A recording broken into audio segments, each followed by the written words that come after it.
getting at with the book script? Spit that shit out, man! Do you want to form an alliance with me? Absolutely, I do. Excited. Go outside, nerd. Get out. Go. Oh my God, I did not think he was going to do that. That scared me. That actually scared me a little bit.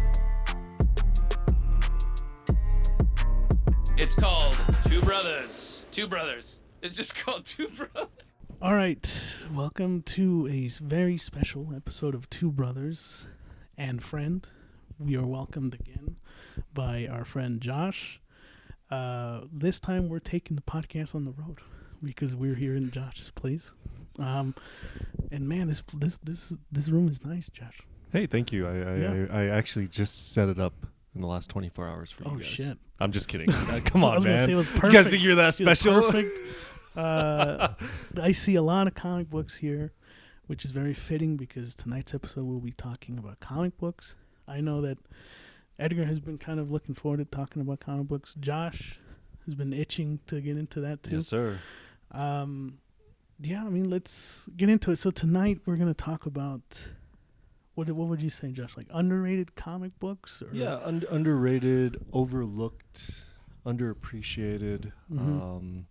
I think there are a good amount of comic books out there, whether it's Marvel, DC, the well-known stuff that they just get overlooked. They don't get enough love, and we're here to obviously talk about it and show some appreciations. But before we talk about our list, let's talk about a little bit about how we got into comic books. I think there's always interest of the history behind that. Yeah, I mean you brought up the topic. How did you get into comic books, Josh? Myself, being a kid, going home when after school, one of my favorite places to go to was, like, let's say the book aisle or magazine aisle of King Soopers, or Barnes and Noble, right? Or Borders before it closed. And stuff. Borders, yeah, I know. Does anybody remember Borders? Not anymore. I totally forgot about them as well. Jesus. But yeah, you find yourself bored and you're reading graphic novels, and then you find out about your local comic book store, and that's where it's at. I was just that kid that if I ditched or I didn't want to go to school, we'll just call it what it is, or you find your retreat. Exactly. I'd find my retreat at the local comic book store. Yeah, no, it's the same way too. The way we got into comic books, I mean, we've always kind of dipped our feet into like buying like graphic novels here and then. But I think now you can jump in if you want to raise your hand. But this happened, I think, when I'd gotten my braces, and one of my favorite passions is eating food. And so when you get your braces, you're a little limit when you first get them. You're a little limited on what you can eat and stuff. I was a little bit bored. I was like, oh man, I just want to eat, man. I just don't want to. What am I supposed to do? And we ended up going to one of our local comic book shops. It was not really local. It's kind of ways away. It's over in Westminster. Hero headquarters. Shout out. No shit. I was down the street from that. Yeah. Oh, well, there you go. 88th and Sheridan, right? Yeah. Yep. We went in there and we bought one of their like mystery bags that comes with like 10 comic books, and more than anything, I was fascinated by the covers of the book. And I went in there with the intention of like, because at the time I had friends who were like all about like the MCU. They were learning about like, oh, this villain's gonna come up in the movies and stuff like that. And it kind of irritated me that they knew more about comic books than I did at the time. That I was like, I have to up my knowledge, Yeah. So I went to that comic book shop, got them the mystery bag, and was like, this is kind of a little bit of addicting, like this is issue 10 of like a Fantastic Four issue. Like I gotta know what happens and 11, but I have to go back and read 9, 8, and it was just spiraled, Did you get more into issues first, then graphic novels? We didn't know what variant covers were. We didn't know any of that shit, right, Edgar? Yeah. Yeah. just you wanted to go to comic book store. We went. What got me were the walls of the store, and like, oh, this is a cool like cover, like you were saying. And yeah, we started off with single issues. Then we started to know, okay, this is issue 1. It's a variant, so first print, whatever, It took us a while to get the lingo, I guess, of comic book. No, and to this day we still collect single issues. I guess that's more. Do you still collect single issues? It's fucking addicting. Man. Yeah, no, we have our own pull list. We go not every Wednesday now, but every other week we go and pick up our comic books. What's your guys' local comic book store? The your headquarters. Still, yeah, to this date. Yeah, Nice. yeah. Nice. I don't know. We just stuck with them. They're really cool. They sometimes give us like cool like variants. Like, oh, here, this is pretty cool. Yeah, and then we started buying comic books from Mile High Comic Books. That big warehouse. You've been there? Yeah, it's to me it's overwhelming, and I'll just leave it at that. Yeah, we went there when we started, and we bought like just comic books like that had cool covers on it. We didn't even care about like what the stories were first. We were like, oh, this really looks cool, and I was like, oh shit, but this is issue 5. And, like, I guess we have to look for 4, 3, and 2, and all that. To the point where we even like volunteered at that Mile High. Yeah. And at the time, if you like, let's say, volunteered for 4 hours, that equaled to like a certain amount that you could get like free comic books.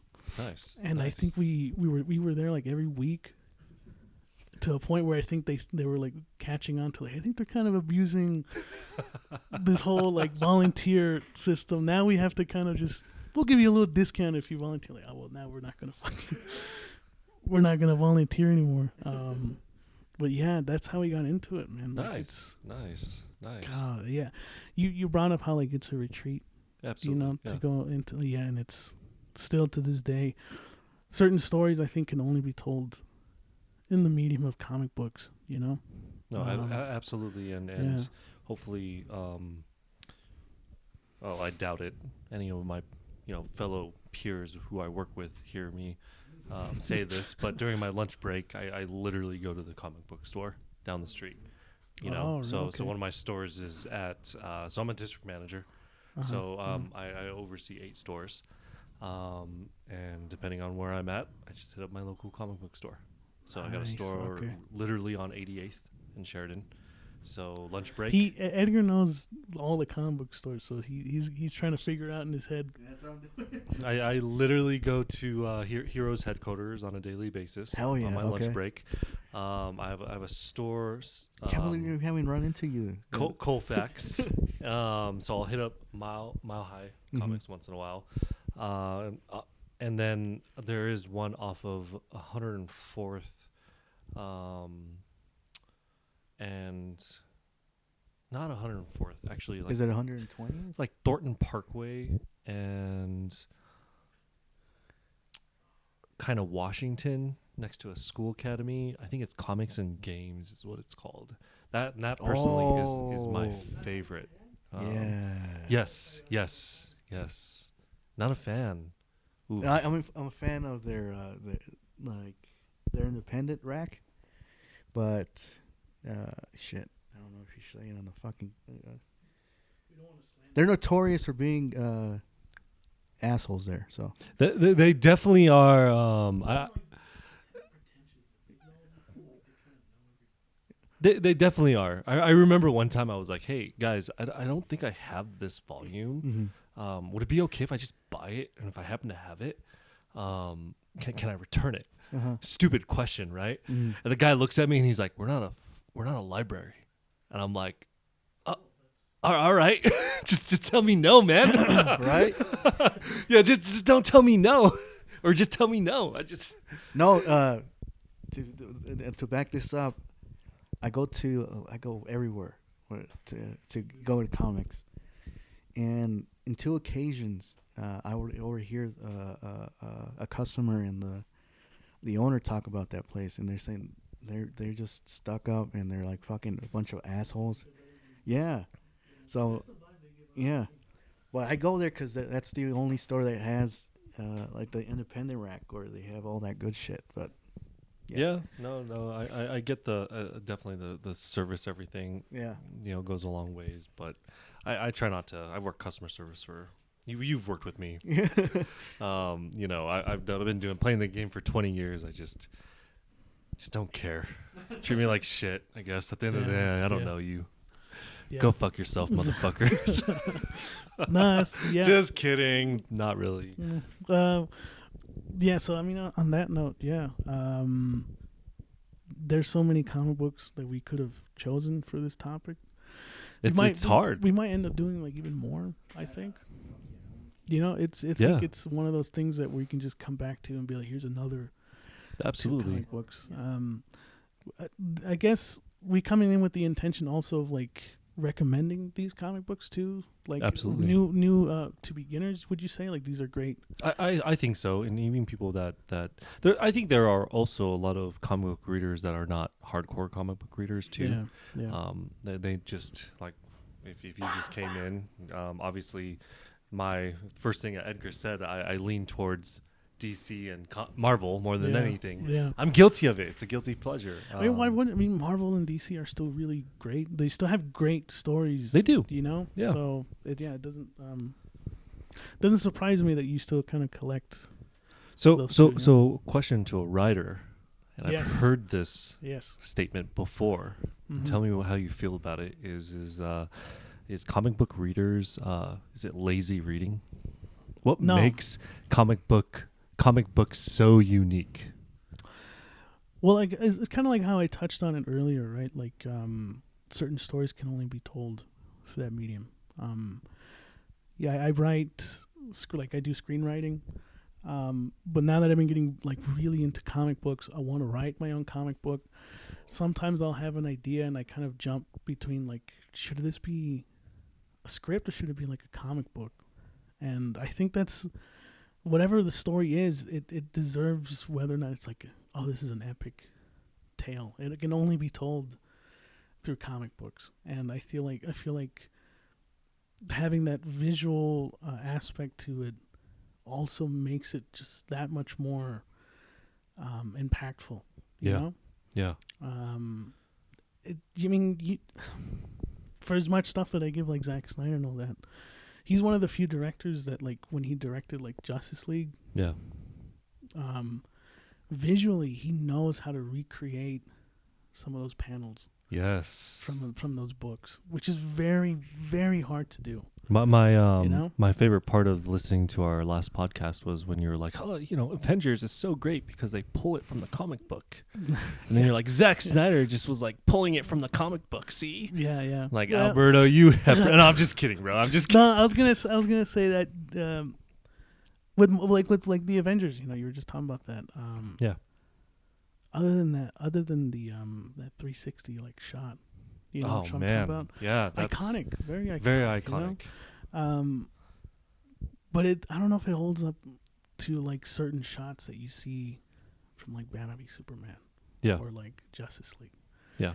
because they look just like a 101 shot almost sometimes, And to your point, and I agree with you. It's so funny how we always end up talking about Zack Snyder. I know. So funny, because I actually started Rebel Moon.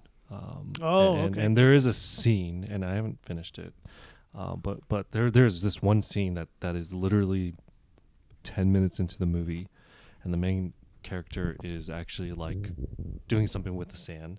There's like no dialogue or anything like that, but it's a very beautiful scene, and I get what Zack Snyder is doing. I appreciate it. And then like literally 30 minutes of the movie, I'm like listening to the dialogue, and I'm like, oh,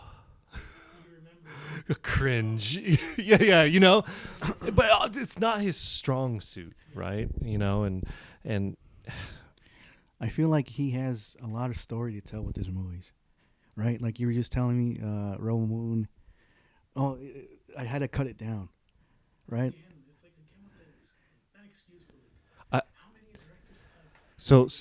But you gotta wonder, like, is that the studio again, right? No, that's what I was thinking too. Yeah, like rumor has it Netflix is trying to do that, to bring more people in because of the reputation of what Zack Snyder, you know, and it's just so cringe because I heard for the longest time this was supposed to be rated R, and it's PG-13.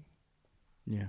So we're obviously going to see a director's cut. I'm just saying, like, if he wants to tell an epic story and add, no, go to TV then. And then you can have like your season 1. There's season nothing. 2. No, there's nothing wrong with doing a 4-hour movie though, 3-hour movie, as long as it's in some way entertaining, right? Here's the thing, right? And I asked you this: Stephen King, one of the greatest authors of all time. Yeah. Is his books ruined for being 1,000 pages? No, not necessarily. I mean, it is different. It's different. Different strokes for different folks. You know. We all don't have good taste. But anyway, going back to comics. I mean, how about what do you think? Is it lazy? Is it lazy reading to you? You know, it does in a lot of ways. Mm-hmm. You know, when you read a book, the imagination is just limitless. Yeah. Right. I can't go into a comic book in that same way. But I gotta approach comic books differently. Yeah. You have to appreciate the art style of it. Mm-hmm. Well, you know, the what was the writer going for? You know, what was the visual aspect of it? Yeah. You know, Yeah. the dialogue, which you can appreciate in a lot of comic books as well, right? Yeah. You know, you can't go in the same way as reading a book, and I think a lot of people do, and that's where they drop the ball. That's where I think they're let down. I don't know. That's just my honest opinion. I don't know. You're the writer. I think your No, opinion I don't think they're lazy reading at all. I mean, perfect example. I feel like The Dark Knight Returns from Frank Miller is just it's so fucking good. You know, it's It is. It's literature, man. It's not some fucking cartoon book that you just flip through. Like, no, there's like. So I would even consider it material for someone who wants to be a writer. Really? To read that. Really? Too. Yeah. Because it has the core structures of like the 3-act structure, learning about character development, learning about the Dark Knight of the Soul moment, the stuff like that. You know, they are in the comic books too. Yeah. You know, it's a great way to learn how to be a writer, and you can apply it. It's malleable. You can apply it to being a screenwriter, to be a novelist, stuff like that. The books that we're going to talk about, I would consider literature too. Wow. Okay. You know? I respect that. Yeah. And I don't disagree. I don't disagree. I mean, one thing that you've made me realize is that, it's all kind of subjective. Mm-hmm. You know, art is just, you could find some things not literature, and you feel like it's more just kind of, you turn your brain off and you just read it. But for someone else, it could very well be like, this is my fucking Bible. Yeah. You know, I read Truth. it religiously, and it's just, Truth. it's how it is, you know? Last question before we go into our list. Okay. What's a turnoff for you guys on certain comic books? You know what the biggest turnoff is? I think Edgar can agree. Is this is, I think, an issue that Marvel has had for a long time, and that's when they decide they want to do like this huge event that connects with other comic books. So now, as a reader, not just as a consumer, you have to, like, let's say you want to read. One of the books was Absolute Carnage or King in Black? King in Black, I think. What the fuck, man? What the fuck? Be more professional, Edgar, dude. Come on. Put that shit on silent. Do you need to take it? Okay, go ahead and take it. Ladies and gentlemen, Edgar has needs to call temporarily left the need building. to call his mother. Yeah. So one of the things is like King in Black. I don't know if you know or read that one. I have not. It's a great fucking like 12-issue epic, you know.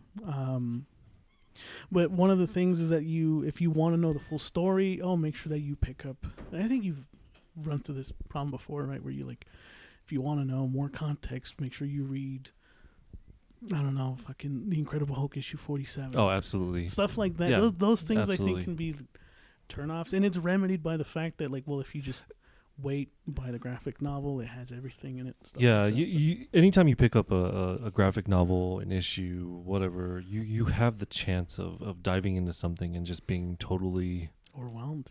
overwhelmed, unprepared. You have Yeah. no idea what's going on. What Yeah. are they alluding to? I what does this mean, right? Yeah, yeah, and they always give you that asterisk of like, read, fucking, Daredevil issue 12 Yeah, to find out why this Right. character is the way he is, and they're like, oh man, like unless you're really invested, right. you're not gonna want to go back and be like, I don't want to know why. Just tell me why. It's for me. That's one of the turnoffs. For And how many times? On top of that, how many times has comics rebooted? Oh, Morrow does that every month, dude. DC has done that several times as that well. too, yeah. It's such a turnoff, right? Yeah, it's like I was gonna say, like, Alex point, but if, like you said, if you're really invested in the event, like for example, the DC Metal, that's how you do it. Like when you have to collect, the Flash number 25 to see what happens, because it depends on the event, the writer, and like what he's doing and all that, right? Now, like with I feel like with Marvel, they don't. It doesn't matter if you read that, yeah. As where like with like I said, DC Metal, it does matter because it connects. Yeah. DC Metal's the only thing where we bought all No the shit. like no one shots, all of the tie-ins, because I love Scott Snyder. I love how he does storytelling. He is. Oh, man, he is one of the. I the took some of greats. his master classes where he has like on what's it called, Substack. He has Okay. his own like subscription service where you can listen to some of his like master classes on like character development, on how to get into comic books, the business of comic books and stuff. So I love how he approaches comic books, how he approaches storytelling.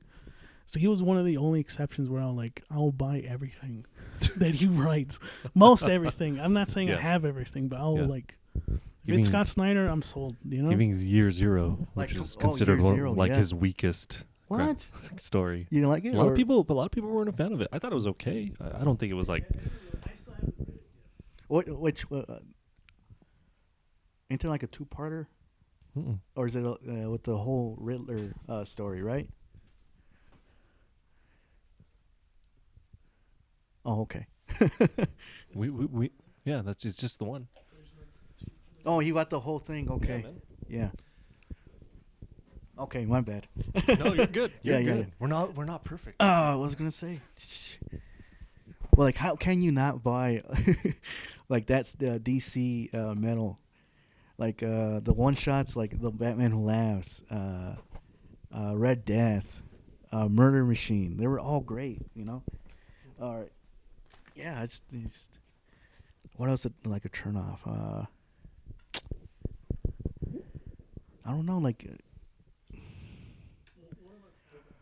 I feel like behind the scenes, like with Scott Snyder and Ali Wing, Ram, all those great writers that we know now. Give them, how do you say, liberty to write what they want. I feel that's why they leave and go to like do their own shit. Like you said. With Scott Snyder, I don't think that was like because he was limited by DC Publishing. I think he just like wanted to creatively just go out and do his own thing and stuff like that. But no, I agree. I definitely agree. What about you, Josh? What are some turnoffs for you? Man, I'm picky about the art. The art doesn't match. That's a good one. Yeah, If it's a good one. The Dark Knight Returns, took me a while to get into it. You had to adjust. I visual. wasn't a fan of the art. I agree. No, I agree. I was agree. not. There's some like, oh man, I don't think he even tried in this little. Yeah, panel. yeah. It's just Yeah. it was just it felt like a mess. It was too much. It didn't match with the story. You know, you look at simplicities of Jim Lee. Oh yeah. Man, Hush. Oh my God. Great, right? Yeah. Anything X-Men Yep. related Mm-hmm. back in the day. You look at Tim Cell. Oh, It yep. matched the tone. It matched the story. The water paint. It looks so simple, but like so eye-catching Exactly. too. You know? It's beautiful. I'm very picky about the art in itself, you know. Mm-hmm. Because there's like I have some, like for example, I have the breaking of the Batman. Yeah. I was not a fan of the art. Really? I really wasn't. I don't know why. But did the story kind of like override that? The like, where you story could- definitely overrided it, Uh-huh. right? I felt like it was Silver Age. It shouldn't have been Silver Age. Yeah, yeah. You know, that was my little bit of a problem with it. You know, but that's just me being picky, right? Yeah. Another thing that that bugs me when in a lot of these storytellings is a lot of authors don't communicate well enough with one another. Agreed. And Yeah. the story gets like they miss something. Like Yeah. for example, you know, I'll pick on The Long Halloween and Dark Victory, right? Dark Victory. I think if my memory serves me right, Robin joins. I think at this time, Commissioner Gordon also becomes commissioner. He goes from lieutenant to commissioner. But if you read Robin year 1, he's still a lieutenant. So it's like little things like that Just- that yeah, bother. yeah, You know, I'm just uh-huh. like, come on, guys, like get on the same page. But it's not terrible. But Ultimate Marvel is notorious for that, and I'll talk a little bit more about that. Which one? Sorry. Ultimate Marvel. Ultimate Marvel. Which I love and appreciate. But that's just nitpicking. Obviously, it doesn't ruin it for me. No, but it's just jump in real quick. The All-Stars, All-Star Batman and Robin, the Frank Miller run with Jim Lee. That's what happened there. Like they didn't have communication. Like Frank Miller he wouldn't communicate with Jim Lee. So Jim Lee's like, "Come on, dude, tell me what you want me to like draw." And Frank Miller's like, oh, you know, it was notorious for that. That's why it took forever to end, because I think there was like a year or two gap that they didn't continue the story. Yeah, miscommunication. well, they planned on that also being like a long run, and Yeah, then too. just they cut it just because It took forever. it's a very Yeah. controversial story as well. You know, like you know how dark Batman is, and he doesn't give a shit. And Yeah. yeah.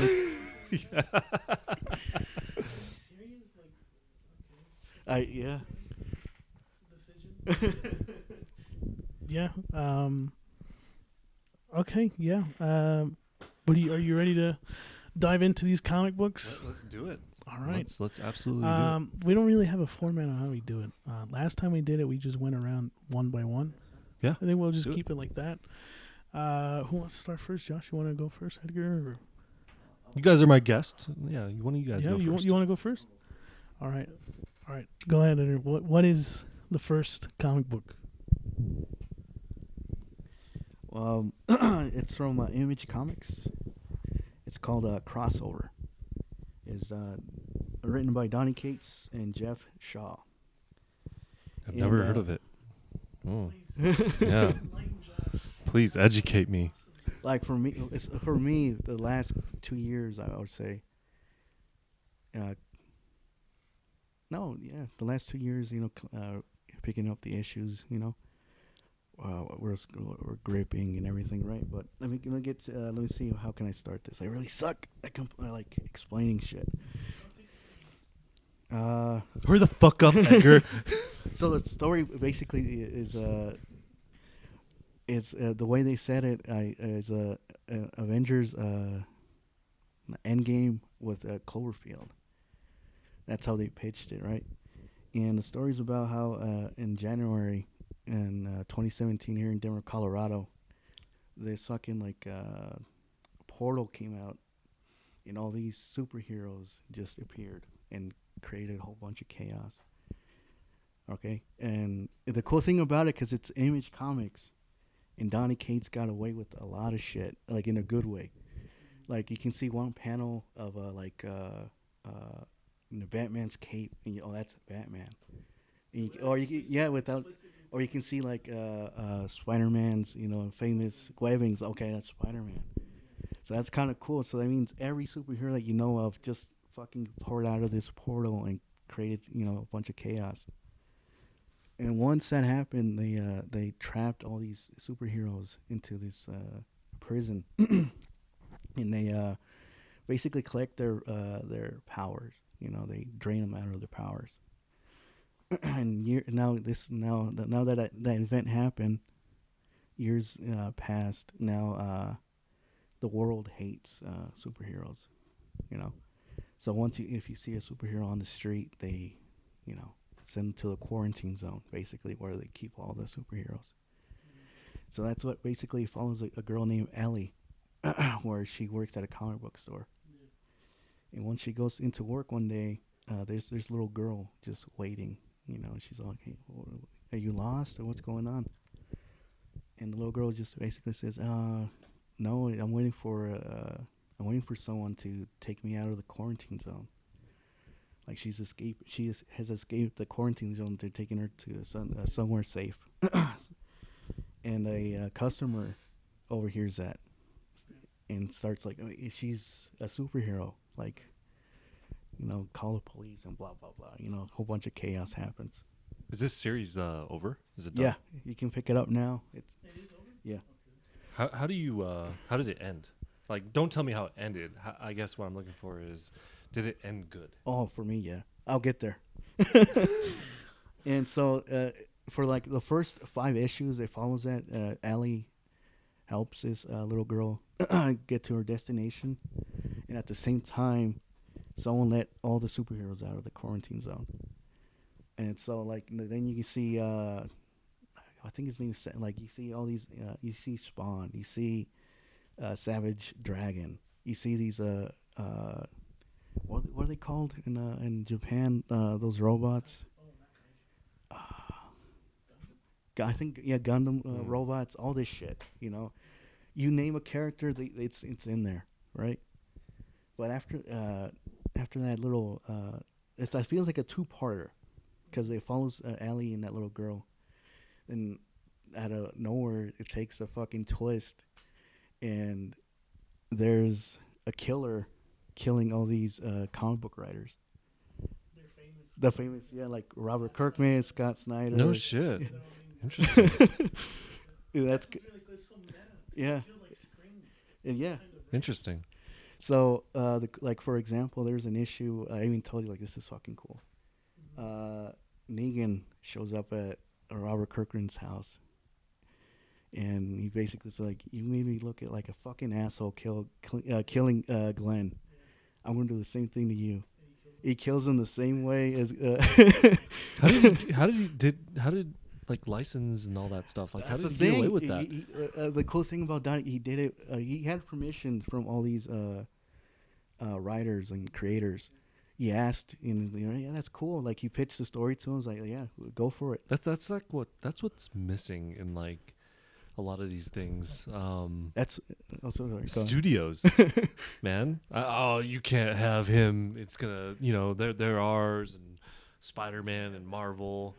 Yeah, it's just so. Like the first end of the story, like I said, with the little girl, they go into that quarantine zone, and again, like fucking chaos. You see fucking Spawn fighting Savage Dragon or something, right? You see what's her name? From I Hate Fairyland. What's her name? Gort. She's fucking hacking at someone. Like, it's all this chaos and cool. Like, oh my. That's what I told myself too when I was like, how did he get away with all this shit? Because like I said, you see panels when they're in that quarantine zone. You see that, like, let's say there's like a panel, and there's bars of prison bars, and you see hands, and you can point out, oh, that's Spider-Man. Yeah, this is yeah. like that's the cool thing about this. And like I said, the second part is like trying to figure out who's this killer killing all these comic creators. And I want to save this part when we do the creator spotlight on Donny Cates. And I don't have the quote, but there was this quote in that one of the issues that like really fucking touching. Like, this guy fucking loves comics, and that's why I love comics the same way he does. You know. So basically, what this story is just like a love story of a love letter. Sorry, yeah, of comic books. Do you rank this pretty high on your list of all time? No, yeah. I even told you like this is probably my favorite Donny Cates story. Top 5? Top 10. Top 10. All right. That's still good. Yeah. That's still good. And the reception, I looked at it, and it was great. Everyone loved it because, like I said, he got away with having all these licensed characters into this story. Just like Josh touched on it earlier, without giving anything away, how satisfied were you with the ending? Like, what did it like meet everything you expected? Or Since issue 1, I think it's issue 1 to there's 12 issues. Sorry, since issue 1 to 12, I got hooked. Like I said, they took a break in the middle, and when they came back, I was kind of like, what the fuck? That was following Ellie, but no, it continues. Not pivot. It like I said, continue with the there's a killer killing all these, you know. Yeah, like I wanted him to. Donny Cates was supposed to be here in Comic-Con, and I wanted him to sign that issue where he did that quote. He said, "Yeah," and I want to say, "Amen." I wanted to like tell him this, all this, and yeah, I don't know. It's like it's a good way to get into comics and get to know these characters that you see. So. No, I agree. Donny Cates is one of my favorite writers too. Sucks that he was in that car accident, everything that happened. It's weird because he's remembering. I was telling Edgar this earlier. Like, Donny Cates is now like, I think he was reading someone's response to like something that he put into Venom, the new Venom, and it was like, oh, cool. I was like, wait, I did that? Like, I completely forgot because he lost his memory on that. He's slowly kind of getting back into it, and it's like, oh yeah, like I'm.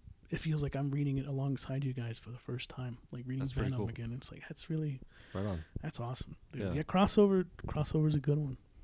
That's a good. Does that make you want to check it out?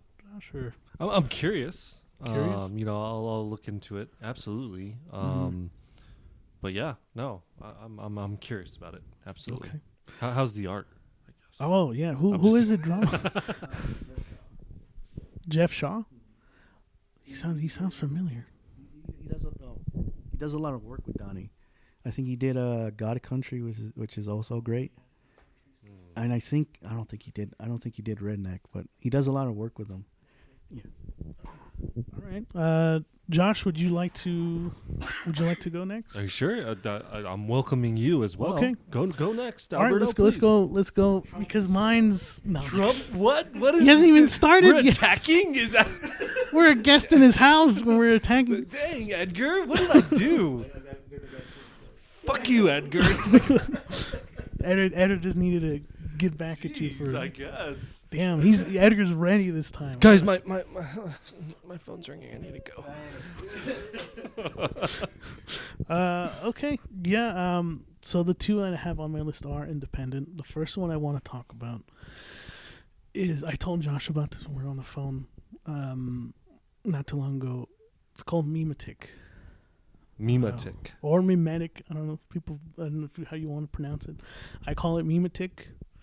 It is a horror comic book written by James Tynion IV, one of my favorite writers. He was a student of Scott Snyder's, so a lot of it shows right basically in his writing. And Memetic, I reread it before we did this podcast, And I gotta tell you, man, this is the only comic book that still to this day when I read it unnerves me, man. It Wow. like it creeps me out. It makes me like anxious reading Right. it. The premise is it's about a college student named Aaron who is colorblind, which is important, and I'll tell you why. And he has hearing aids too, so he needs to hear, and that's also important. And he wakes up trying to like contact his like boyfriend, texting him and stuff like that. And meanwhile, he's also reading that there's this like meme being shared throughout the internet. This image of a sloth that everybody can't seem to like not look at. It's like they can't keep their eyes away from it. People are like, "Hey guys, have you like?" There's panels where you just see like texts or like social media feeds and people just being like, "Have you guys seen the sloth yet?" Or "Whoa, I feel like tingly inside looking at this sloth," and it's like Tingly as in horny? horny, like euphoric, like this euphoric feeling that just they cannot contain, right? Interesting. But it starts off very small, where you just kind of like, okay, there's this sloth image going around, quickly gains traction, kind of how like in social media nowadays where like a meme or a viral video kind of hits your phone and you're just like, oh cool, whatever. And in the end of that first issue, you realize that this image that's being sent around is causing people to go crazy and kill people who don't see that image. They want them to like feel what they're feeling, basically. And it ends with these group of kids in a diner just sitting around, and this guy looks at the image and he starts to cry. Blood starts to like crawl, come down, and he goes and I think he like grabs a knife and like stabs one of his best friends in the neck, and this happens in public. And that's just how it ends. Right? The first issue is how it ends. The second issue, now we're involving the military. Now we're involving the White House. You're starting to see them break it down like, hey, is this it? We've talked about Project Memetic for a long time and how like this idea of memes being spread out to like, propagate a certain idea. It's finally happening. It's kind of like what do they call it? MK Ultra? That old like conspiracy theory thing? So is every issue a different perspective? It jumps back to our main character, Aaron, who is unaffected by the image because he's colorblind. Oh, and since it's like, okay. he doesn't get affected by it. And so he's witnessing all of this happen. He still can't get in contact with his boyfriend until like the third issue. No, by the end of the second issue. And then it becomes a game of like, oh, did that person see the image? Because he's acting weird now. And he's kind of like, they start saying things like, oh, can you hear it? And you're like, what? Hear what? It's like, can you hear how beautiful the angels sound? And it's like, becomes like very fucking unnerving, So it's like Max Payne with yeah. Angels. without the kidding. Mark Wahlberg part. No, yeah. And then you're starting to see like this retired military leader who's also like trying to find out what's going on. He's blind, so he doesn't know what the image is, but he knows it's causing people to go crazy. And then it becomes like a Junji Ito story. You know who Junji Ito is, right? Josh? No, I don't. He's a horror manga writer. Not so much into manga. Okay. Unfortunately. Junji Ito, he's kind of like H.P. Lovecraft. Okay. He does like cosmic horror. Okay. With this kind of horror that's like unexplained. Yeah. And it just happens. These events that just occur and stuff like that.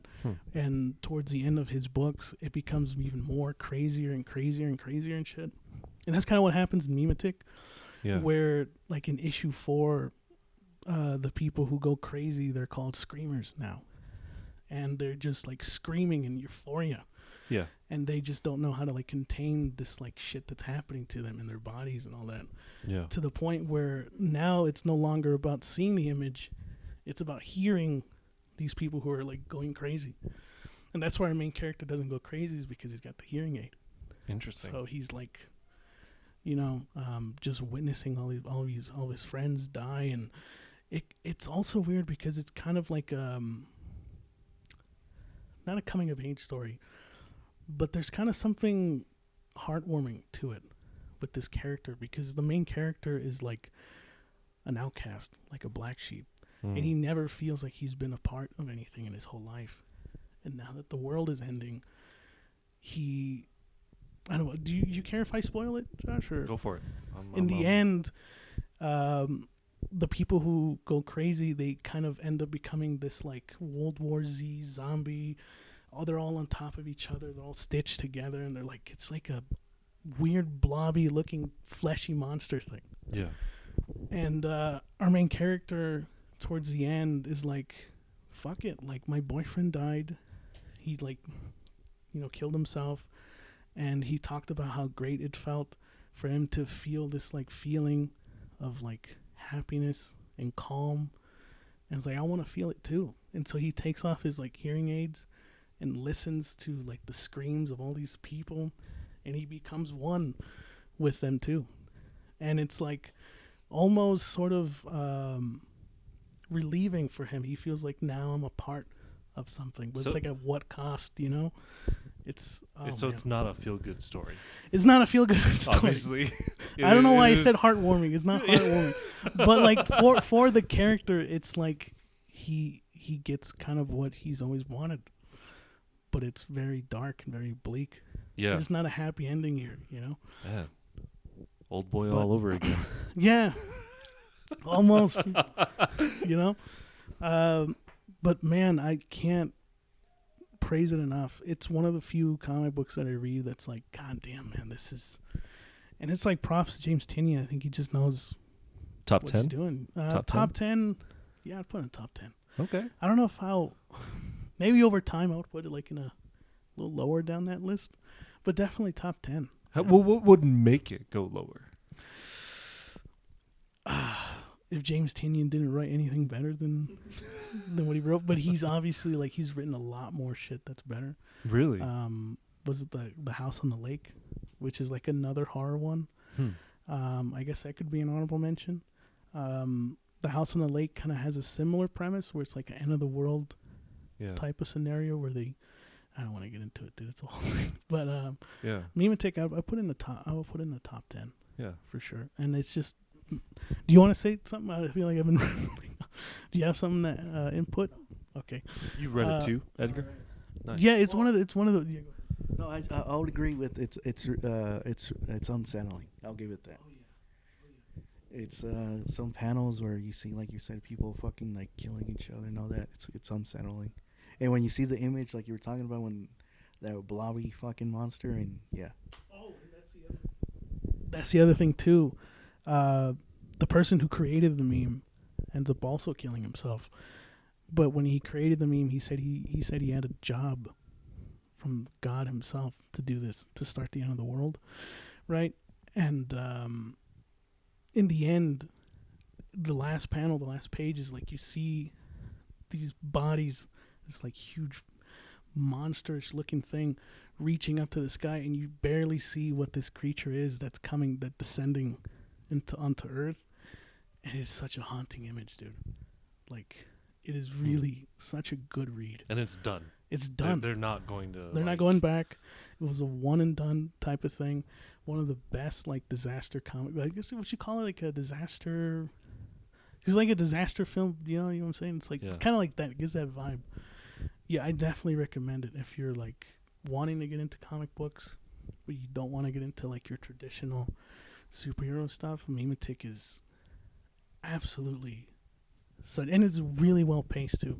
Yeah, it's a page turner for sure. So right. I'd put Memetic is top 10. Top 10 for sure. How many like so you guys are obviously like more pro. I would consider you guys more experts than me in the world of comic books. I don't have much indie knowledge. Like, how much of like your top 10 is, would you say, is independent? Independent. A lot, dude. A lot. But I will say this. I wouldn't put it in my top 10 yet because there's some that I haven't like finished.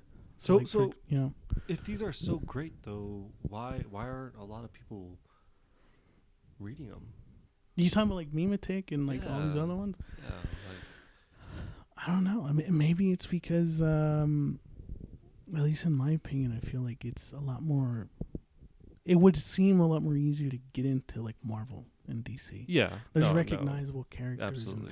And people would much rather be like, I want to pick up a Deadpool comic. It's a brand. Over, It's a branded over. thing, right? What is this? What is Why the Last Man? I don't want to read that. I want to read The Walking Dead. Or I feel like wanna everybody knows about you know? Why the Last Man. Yeah, but I'm just using that know, like an like- example, right? Like Oh, they okay. look at something like that and they're just Yeah. like, I don't know what is Paper Girls? I don't know what this comic book is. I just want to read Right. so and so or whatever. Did you guys ever read going off on a tangent, but The Sword?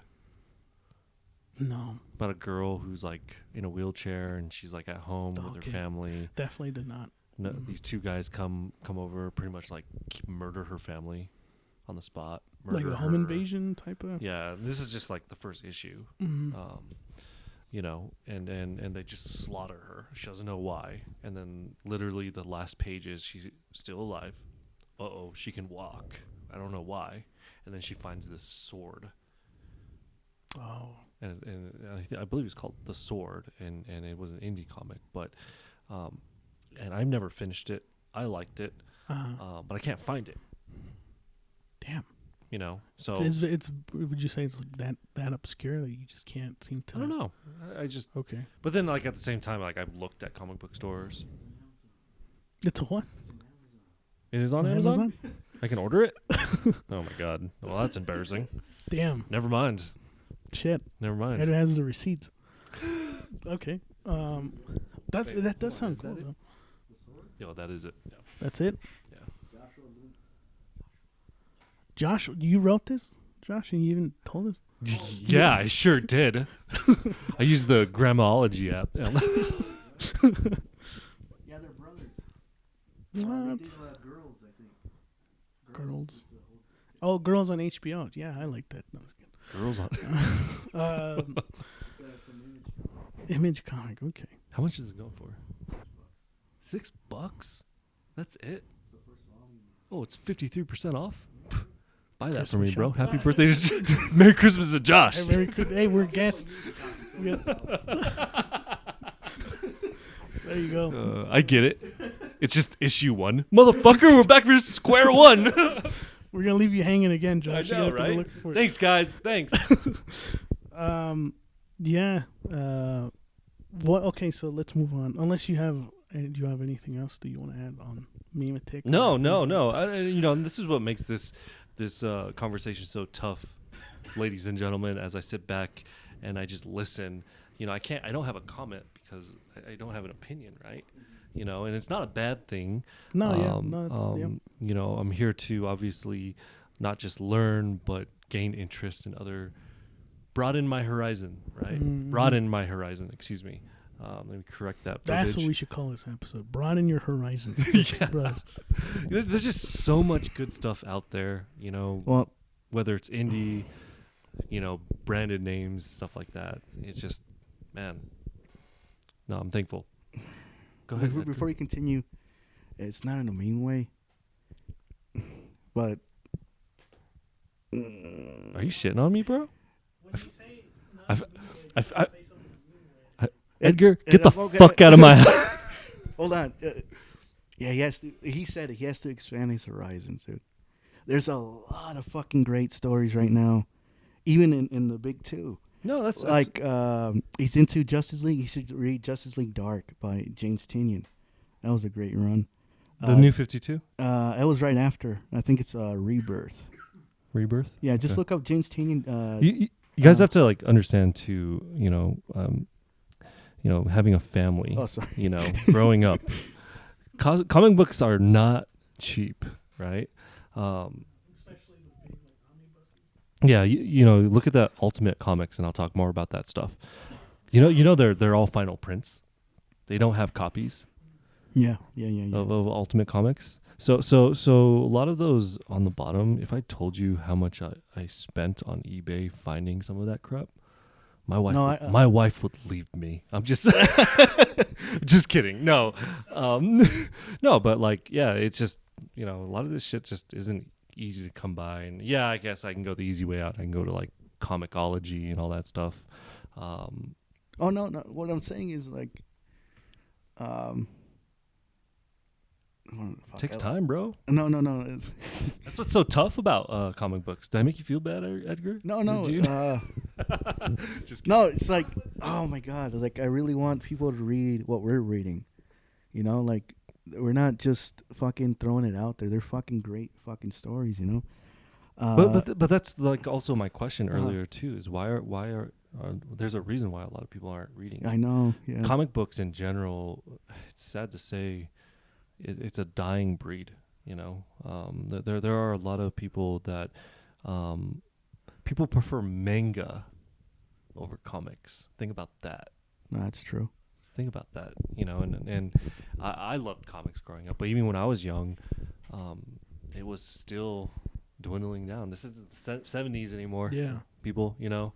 No, yeah. So, Yeah, no, I agree. I agree with. Then that's why I feel like a lot of big creators like Scott Snyder, James Tynion, Donny Cates, a lot of them have their own on Substack. They're creating their own comic books. They have their own labels now, you know, because they want to reach as many people as they possibly can with these unique stories, you know, and with the incentive, like, well, you can even get it on Comixology. You can read it for free, like, and stuff like that. But it is true. It is, especially now, it's like really tough. it is. To get into, you know, you can't just be like, I want to read the Avengers. Like, well, you want to read the Avengers, get ready to spend a lot of fucking money and a lot of time. Yeah. You know, where do you want to start? You want to start in the, you know, golden age, or you want to start modern? You not want to do that? You want to pick up? It's a whole fucking, it's a whole thing. You know. Yeah. Definitely, I agree with Josh. Though it is not a cheap hobby. it isn't, and you know. You remember when we used to buy comic books for $3? I mean, to us that sounds like cheap. That's still kind of expensive compared to like how much they were before even that. How much is an issue now? Now, $5. $5? Averaging like the, $5 the, fucking the last dollars. issues that I was buying was like literally like New 52, and I think it was like they were $1.50, $2. Well, it's like there's some that are still $4, you know, which to us when we got into it, that was like the standard price, you know. But now it's $6, or now it's $9, now it's $10. You know, it's We say that when we go get them, like, fuck, $10. But you're like, oh, it's fucking. oh, it's this person. Yeah. Okay. Yeah. So yeah. No, yeah, we definitely have a problem with when it comes to that. Oh no, You know? it's a good problem. It's a good. I don't know. It's not. It's not like a bad vice or anything. You know. No. So. In a good way. What did Stan Lee say? You gotta feed your imagination. But you know that's what he said. Did he say that? Yeah. I no. That sounds like Tracy Morgan. Motherfucker, Google it. No, Google that it, shit.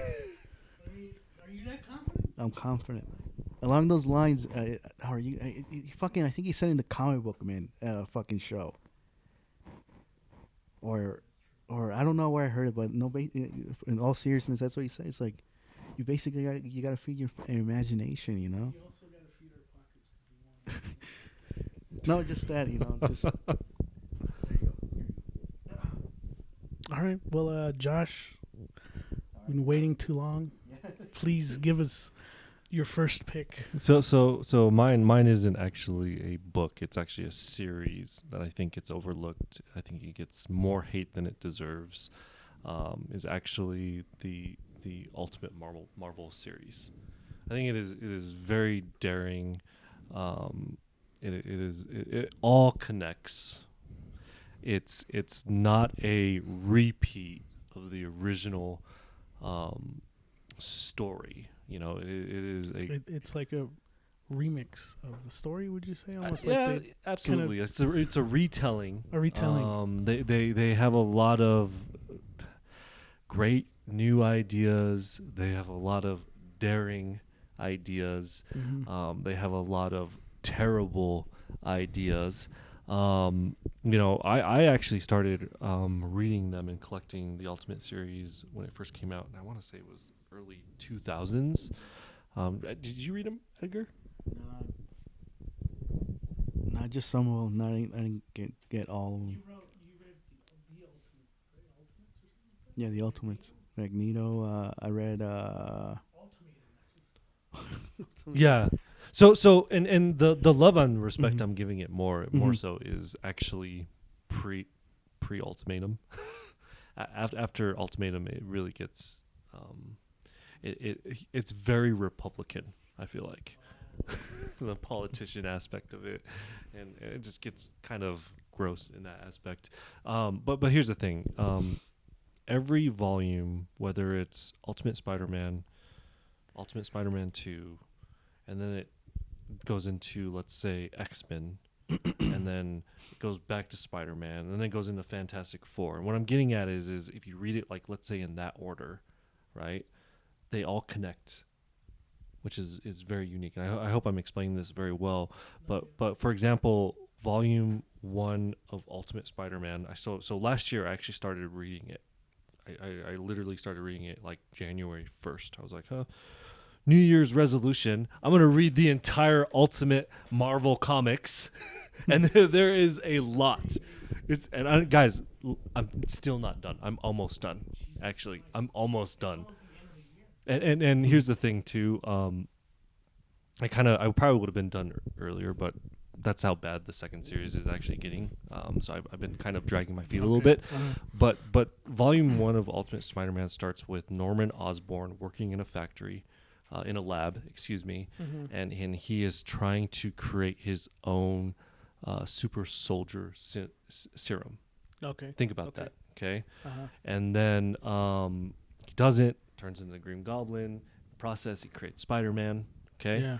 And then when you start reading things like, let's say, the Ultimates, they focus more on Captain America.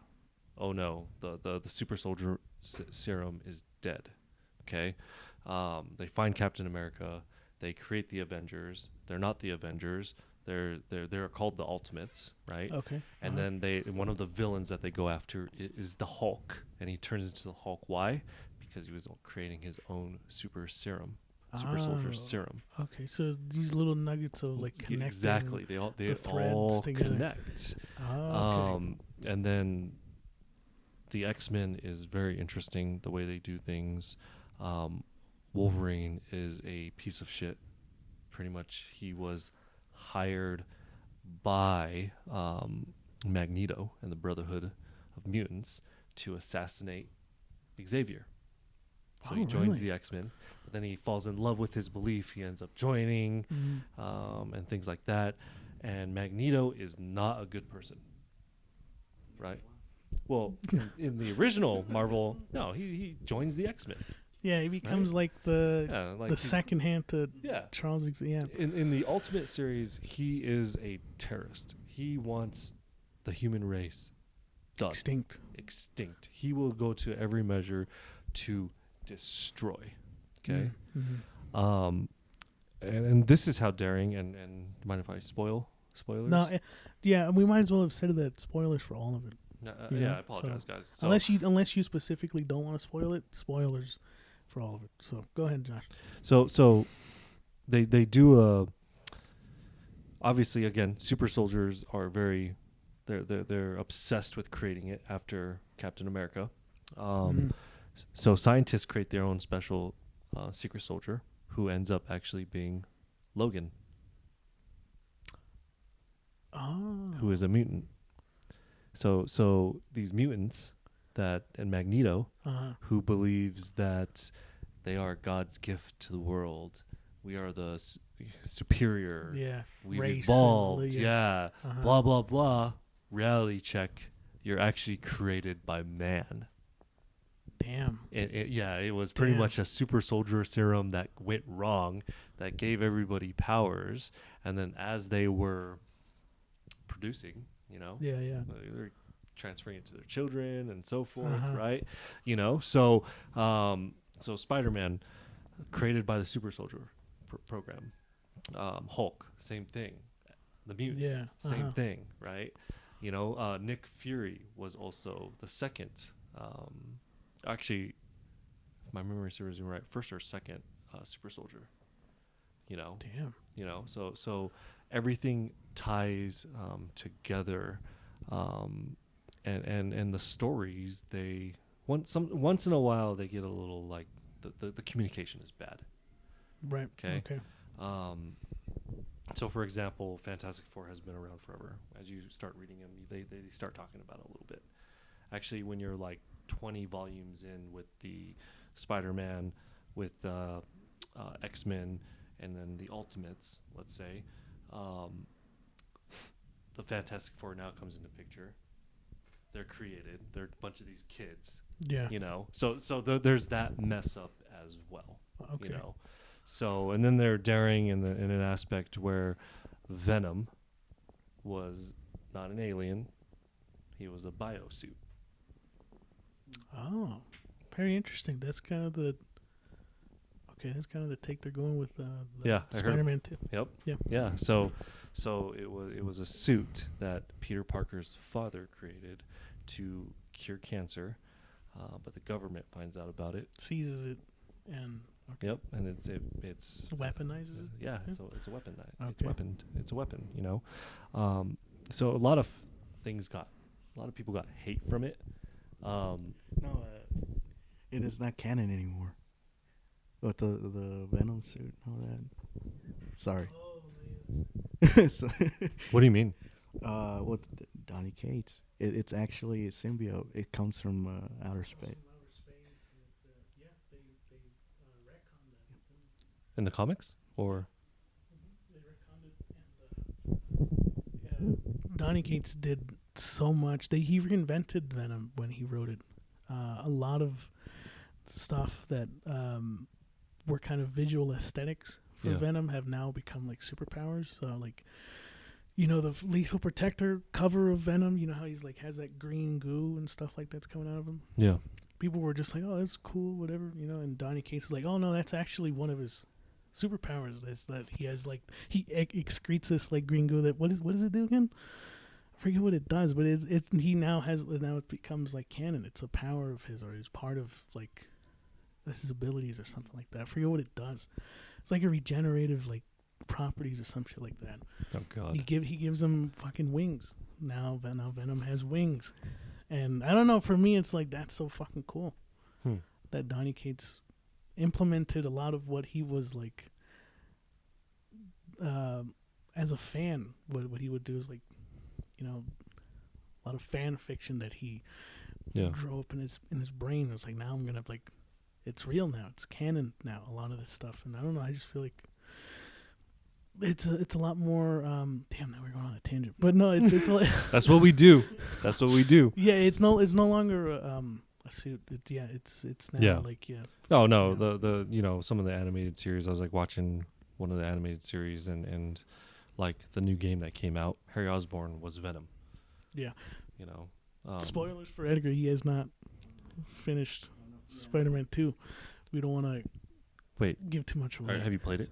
Yeah, I'm playing it now. Yeah, but I don't think he's gotten into the part with Venom yet.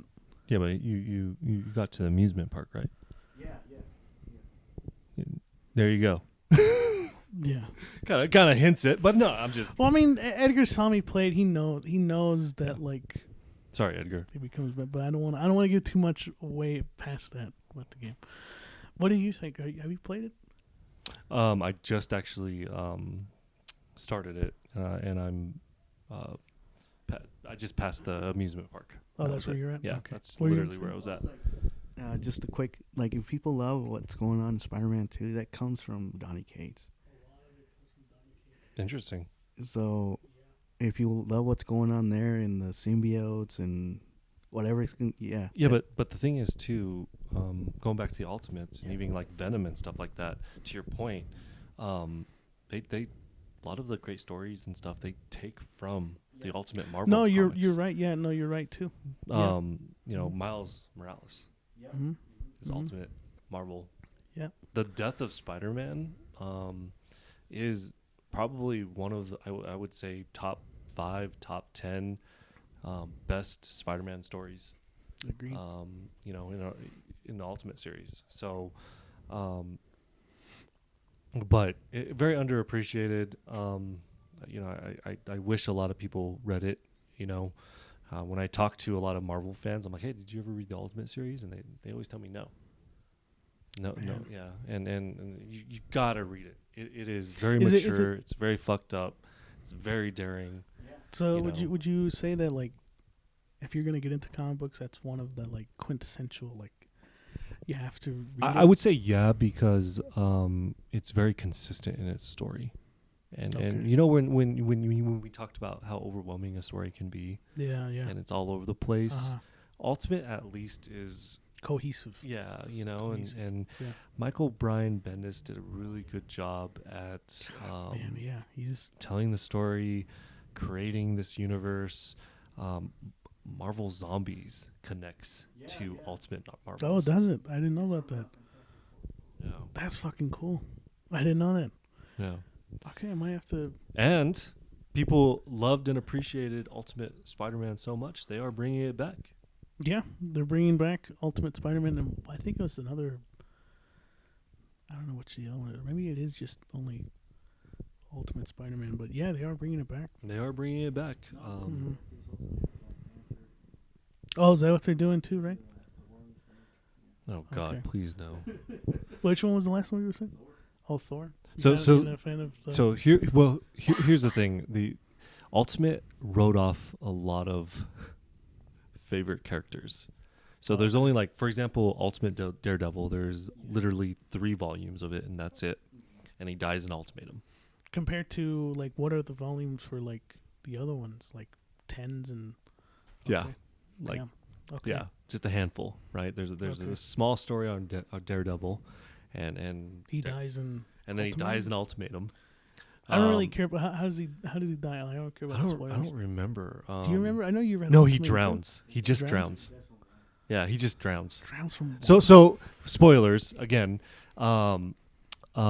Magneto, he does something to the Earth, and he shifts it, and he causes a flood in New York, and just wipes out everybody. So in the process, like everyone thinks Spider-Man is dead, which he isn't at the moment.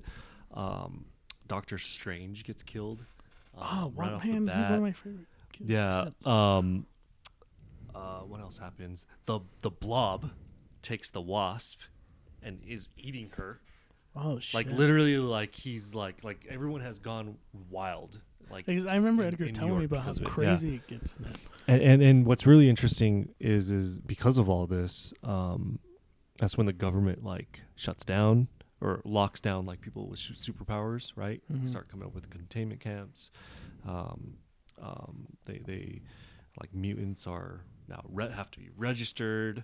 Yeah. They make a utopia that is not part of the United States. Mhm. On top of it, because everyone with money and power actually start going.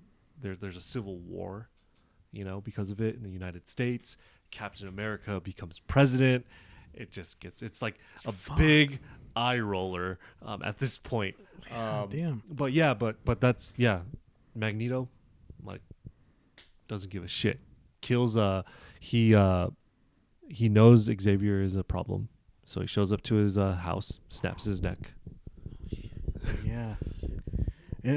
Am I remembering this? He kills Wolverine by Kills Wolverine. by fuck. He takes his skeleton out or somehow like. So He's adamantium like. Yeah. so he Right. so he gets confronted by the X-Men and the Avengers. Yeah. And Wolverine just goes ham on Magneto. on Magneto. And pretty much at this point Magneto unlocks Cyclops visors and Iron Man's blasters, and they just they blast him, and he's down to a skeleton, and they think he's dead, and he's like, I'm not dead yet, and he goes one more time at Magneto, and then they do one more blast, and he all that's left is just his hand. Oh, okay. Yeah, They yeah, kill yeah. him off. Yeah, yeah. Yeah, and then to make it worse, to make it worse, Cyclops is doing a public speaking, and somebody assassinates him. Right, so everyone you think is like Safe. key character, safe, no one's whatever. safe in this Yeah, they all get killed. They all get. I love that shit. They all get murdered. I like when that happens, man. Yeah. And Doctor Doom plays a big part in it, in kind Oh, of like really? manipulating the situation. behind the And- scenes, sort of like. And Reed Richards Uh-huh. manipulates Ben to go and kill him. Ben Affleck? Ben What? Affleck is in here. Ben Grimm's, Oh, motherfucker. fuck. Batflick. God, you guys just want to talk about Zack Oh, Snyder? here Let's we go, talk about here we Zack go. Snyder. All right, here we go. The weekly segment of Zack Nuts. Yeah, and so the Thing shows up, murders Doctor Doom, like straight up just Damn. kills him, for his friend. Uh, And then it turns out that actually Reed Richards, guess who's the next villain? Reed Richards. oh, that's where that iconic or not iconic, that version of Reed Richards exists in Secret Wars, right? Call him like the Maker or something like Yes. Yep. that. Okay.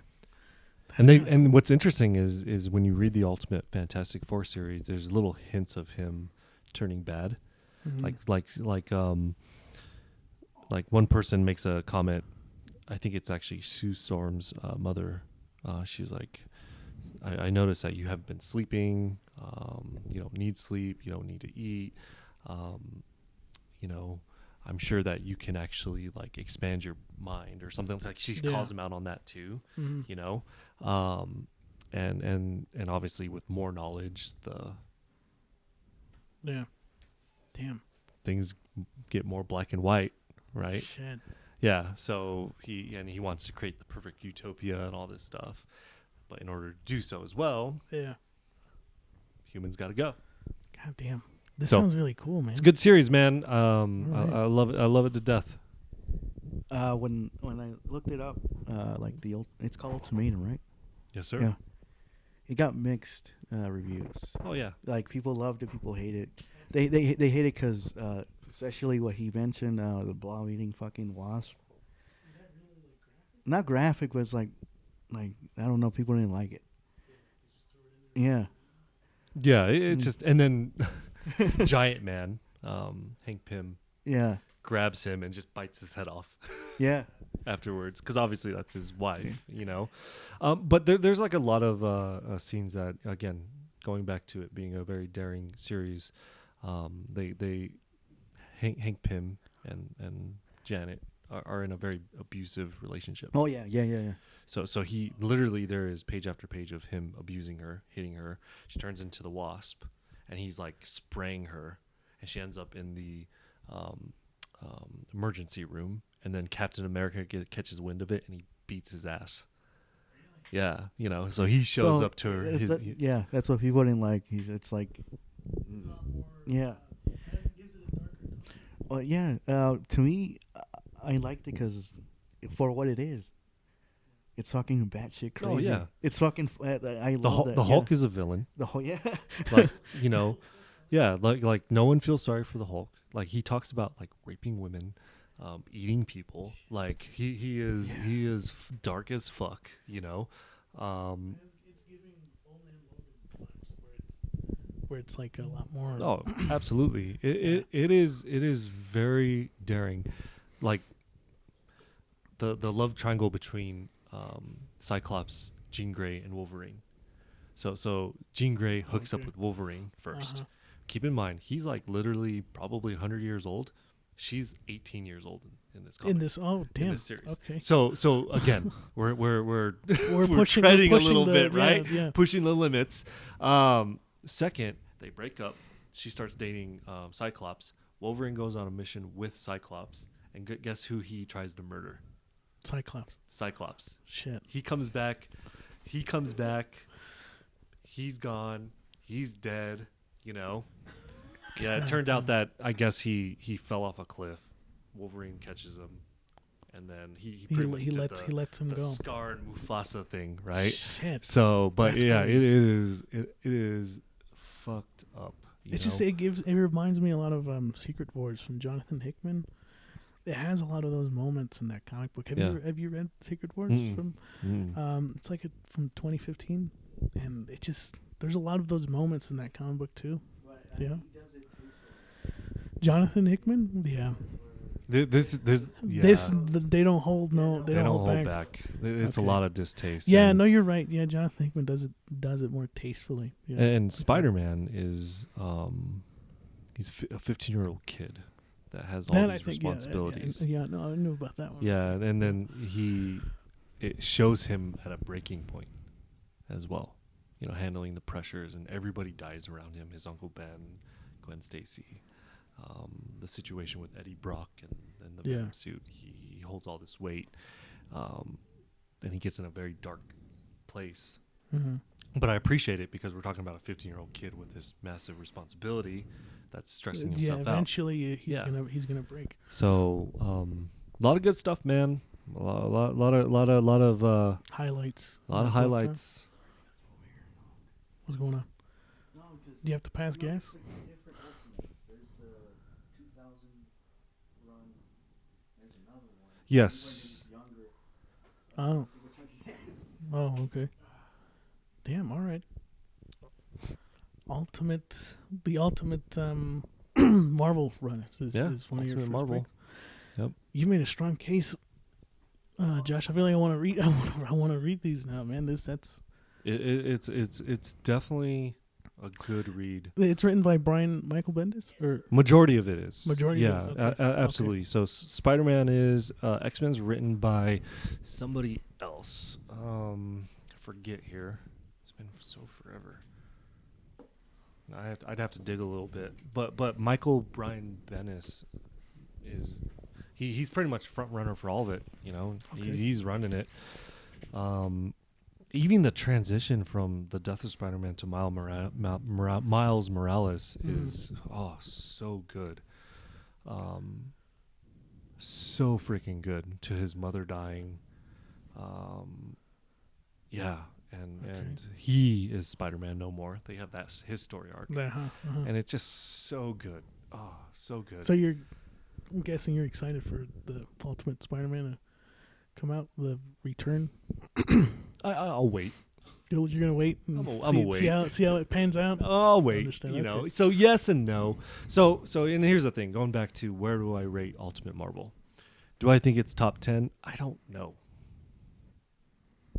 I don't know. It seemed a lot of praise, but I mean, what's keeping it from being in your top 10? It's all about how it ends too, right? Right. Okay. There's a lot of series out there that shows that start out so good and then they end so bad, and I'm like, I can't make it. I can't put it on my list. Yeah. Now because of how the ending turned out. And keep in mind, I should have probably finished this series a few months back, but I'm dragging my feet because it's kind of getting... The quality starts to go down. It's just so cringe. Really? Yeah, it's just... And just not my cup of tea. Like Captain America for president? Come on.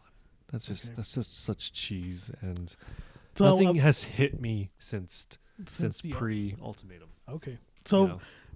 pre-Ultimatum, that would be in Oh, your top 10 for sure. It is. Yeah, absolutely. But as a whole, No. it starts to... But you have to make it a whole, right? you have That's like to, saying yeah, that yeah. Star Wars is the greatest trilogy of all time. Yeah. Reality check. It's not a trilogy. Yeah. And unfortunately, there's a lot of crap Star Wars movies. Oh, yeah. Oh, yeah. You No, know? I agree. So And this is coming from someone who's new to Star Wars. Yeah, I agree. I only watched the trilogy and that's it. yeah. And a lot of my friends were like, have you watched the prequels? I'm like, Bad. Do I really need to though? Everyone keeps talking about like this revisionist of like, oh no, the prequels were always good. And like, I don't. No, the prequels have never been. I'm sorry. I remember. So I was in 8th grade. And we're going on a tangent. 8th grade, episode 1 comes out. I go to the movie theater. Movie ends. Everybody stands up and starts clapping. I was literally the only person in the theater that was like, "Why is everyone clapping? This movie was garbage." God You know? damn, man. Okay. What? Yeah. Let's not talk about how bad Star Wars can be. But Yeah. let's get Edgar, your second pick. Do you want to give honorable mentions or do you want to like just get into it? The new Ultimate Spider-Man is written by Jonathan Hickman, so it's gonna be great. Okay. So keep your eye on that. Okay. When Josh gave this topic, he only said 2. it was it's really really hard. I just want to point out, like I was saying, the last 5 years, in comics, independent with Image, Dark Horse, so on and so forth. DC, Marvel. I would say mostly DC has great fucking stories, and Marvel too, here and there. But fuck, man, there's a lot to pick from. I guess we'll do honorable mentions later.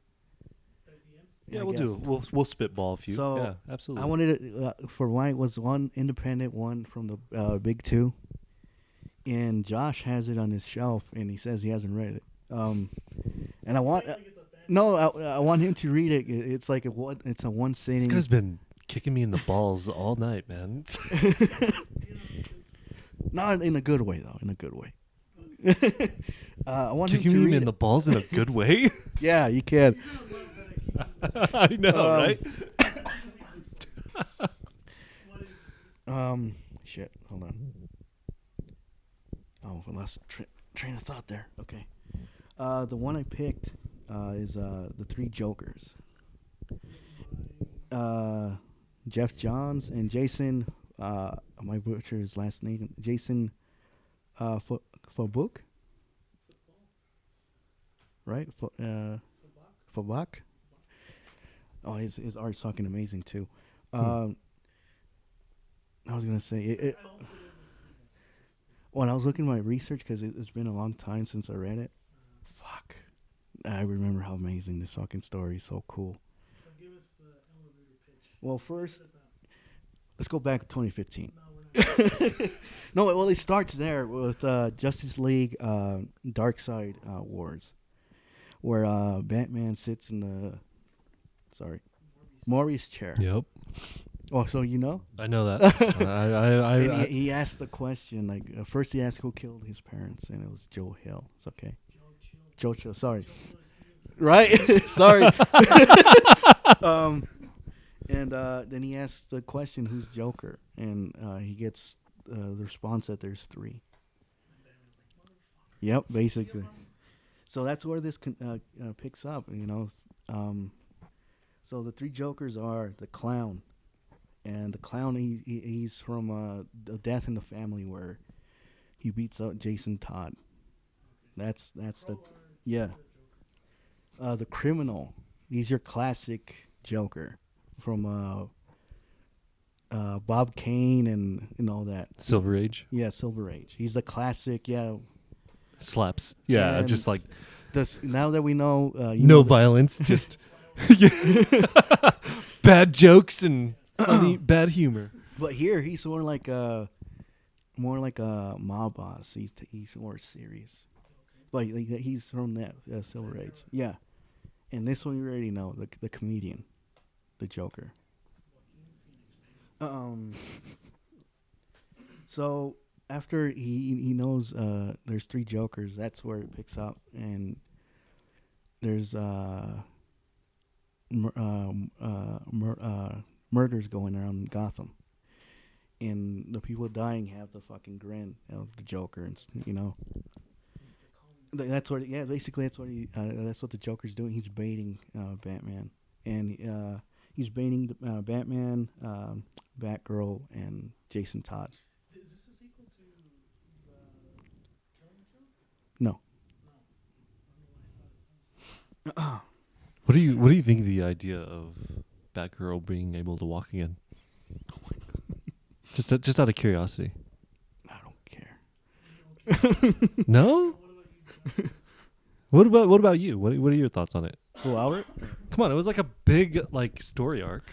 To be honest, I also don't I didn't really like.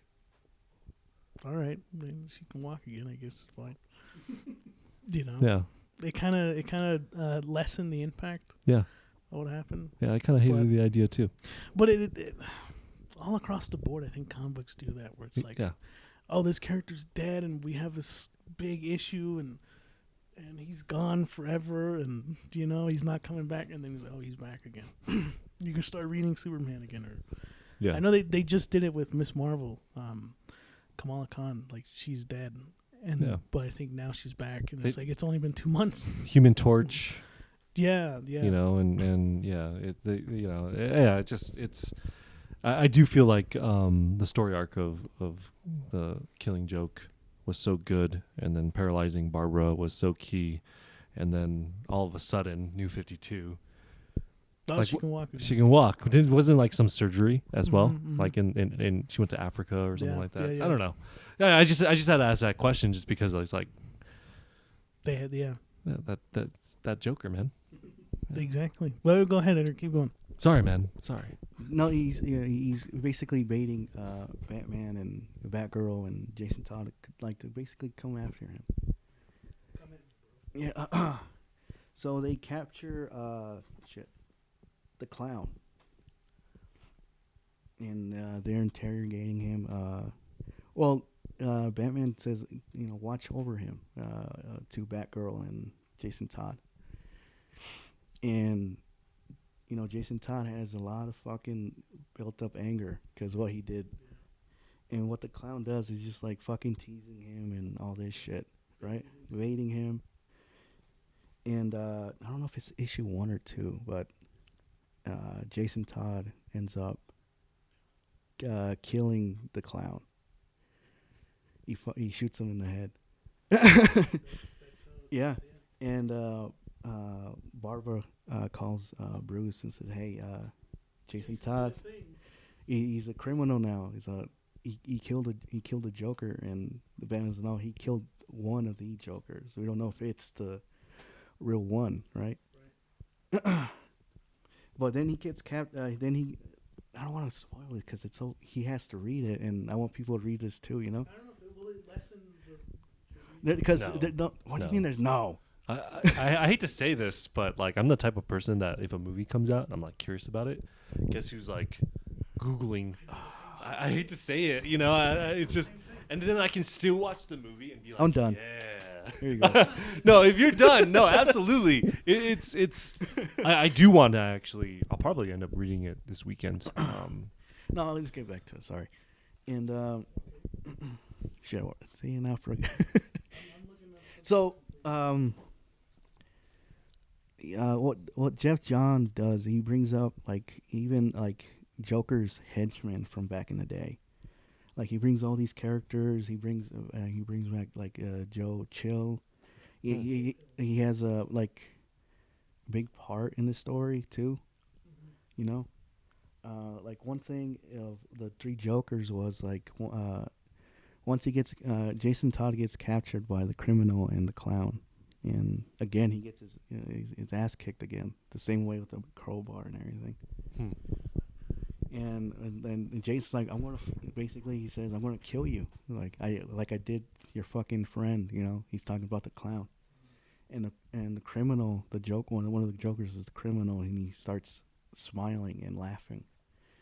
And he tells him, when that happens, it hurts to smile and to grin and all this. And Jason's like, "I don't care. It's like I'm coming after you." And basically what they were trying to do with Barbara and Jason Todd with the Killing Joke and Death in the Family is they wanted them to become a Joker.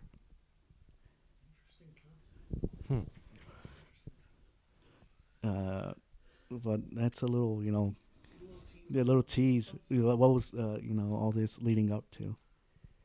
And there's a cool twist at the end where it kind of ties into Killing Joke, and it says it established that's Killing Joke. It is his origin story, but here's a little more of a backstory, which I liked. Which was done.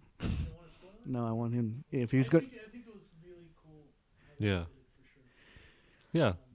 Dude. I'll have to pick this up this weekend and just actually read it. Yeah. Take it out of the plastic. It's no, it's actually just you can read it in one sitting. It's just a 3 part. What else? But did it live up to the hype? To me, yeah. A lot of people. I thought a lot of people didn't like it either. They Yeah. The one thing I read is that they didn't use Barbara and Jason Todd well in the story. They felt they were just like fillers. But to me, But to me, like it does well with the story. Do you, Dude, I was gonna do Doomsday Clock because that one was also fucking. I feel like everyone's reading that though. No? Yeah. That's why. That's what I was Just to gonna be bring fair, up. yeah, I think that's a good call out on that. But like, I honestly, I haven't read. I'm not up to date on a lot of that stuff. But I would assume, that everyone has picked that up. Good shit. Good shit too. That was like I said, I was gonna be the one, but let's try to do something different. Do you think anytime they dive into someone's back origin like that, like the Joker, Wolverine, does it kind of ruin? Good question. No, I was gonna bring that up. I was gonna actually bring that up. I feel like with the Joker, it's been a long time that we don't actually know who he is. Right? To me, at this point, I don't want to say I don't care, but I'm more interested of like, who he is then. Because like I said, with the Killing Joke, the three Jokers, towards the end, Batman says, I knew who he was since day one. It's like, what the fuck? How the fuck do you know? He doesn't explain it. He's talking to Alfred. It's like he can never know who he is. And no, I'm not saying anything. He just says that like he knew who he is and all this. So he doesn't want his people to know who he is. He doesn't want the tabloids and all this shit. So it kind of keeps you like, then who he is? Then who? Yeah, right. It gives a lot of like interesting details on the is it called ACE chemicals, and how it turns people to jokers and all that. One more. It's a lot. Oh, sorry. Yeah. Final question. Uh huh. Who's the greatest Joker of all time? Like, what are you from here or from Movie wise? Off movie-wise? subject. I just have to ask you. I'm sorry. Jared Leto. No.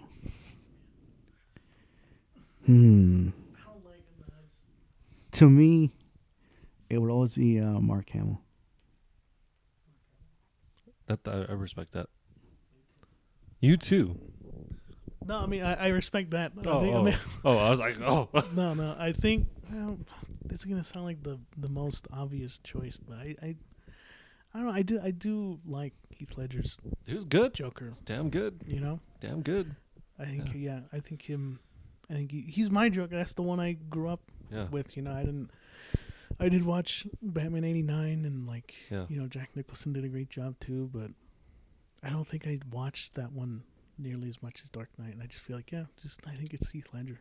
Yeah. What was yours? He's probably the smartest. Yeah. Out of all the. Did you ever see the theory about like who Joker is, or in Dark Knight, like how Like he special was, ops. that kind of thing. Mhm. Yeah. Yep. Yeah, that's cool. Yeah. But which one is your? Is it Heath Ledger's? It's your Jared favorite? Leto, actually. Oh God, please don't say that. Please don't. Yeah, I loved him in Suicide Squad. At what point are you going to tell me that this is a joke, Josh? There's no way that It's you a actually. joke. Okay. Oh, it was so bad. Oh my! Every time I hear someone say Jared Leto with the Joker, I just go back to that scene in Suicide Squad where he's talking to Harley Quinn, and he's like, "I'll be your friend." He goes, "Oh my God, please stop." When he says that, I'm like, "No, I can't do that. I can't fucking." He's just so bad. It's definitely a try hard. He was It trying to be really his is, own. right? He was trying to be his own Joker, but it was like, no. I think he was. There's a lot of Heath Ledger elements to it. I feel like trying to be or something. I don't know. I would say Jack Nicholson's Joker. Yeah. You know, that was he was a gangster. He was scary.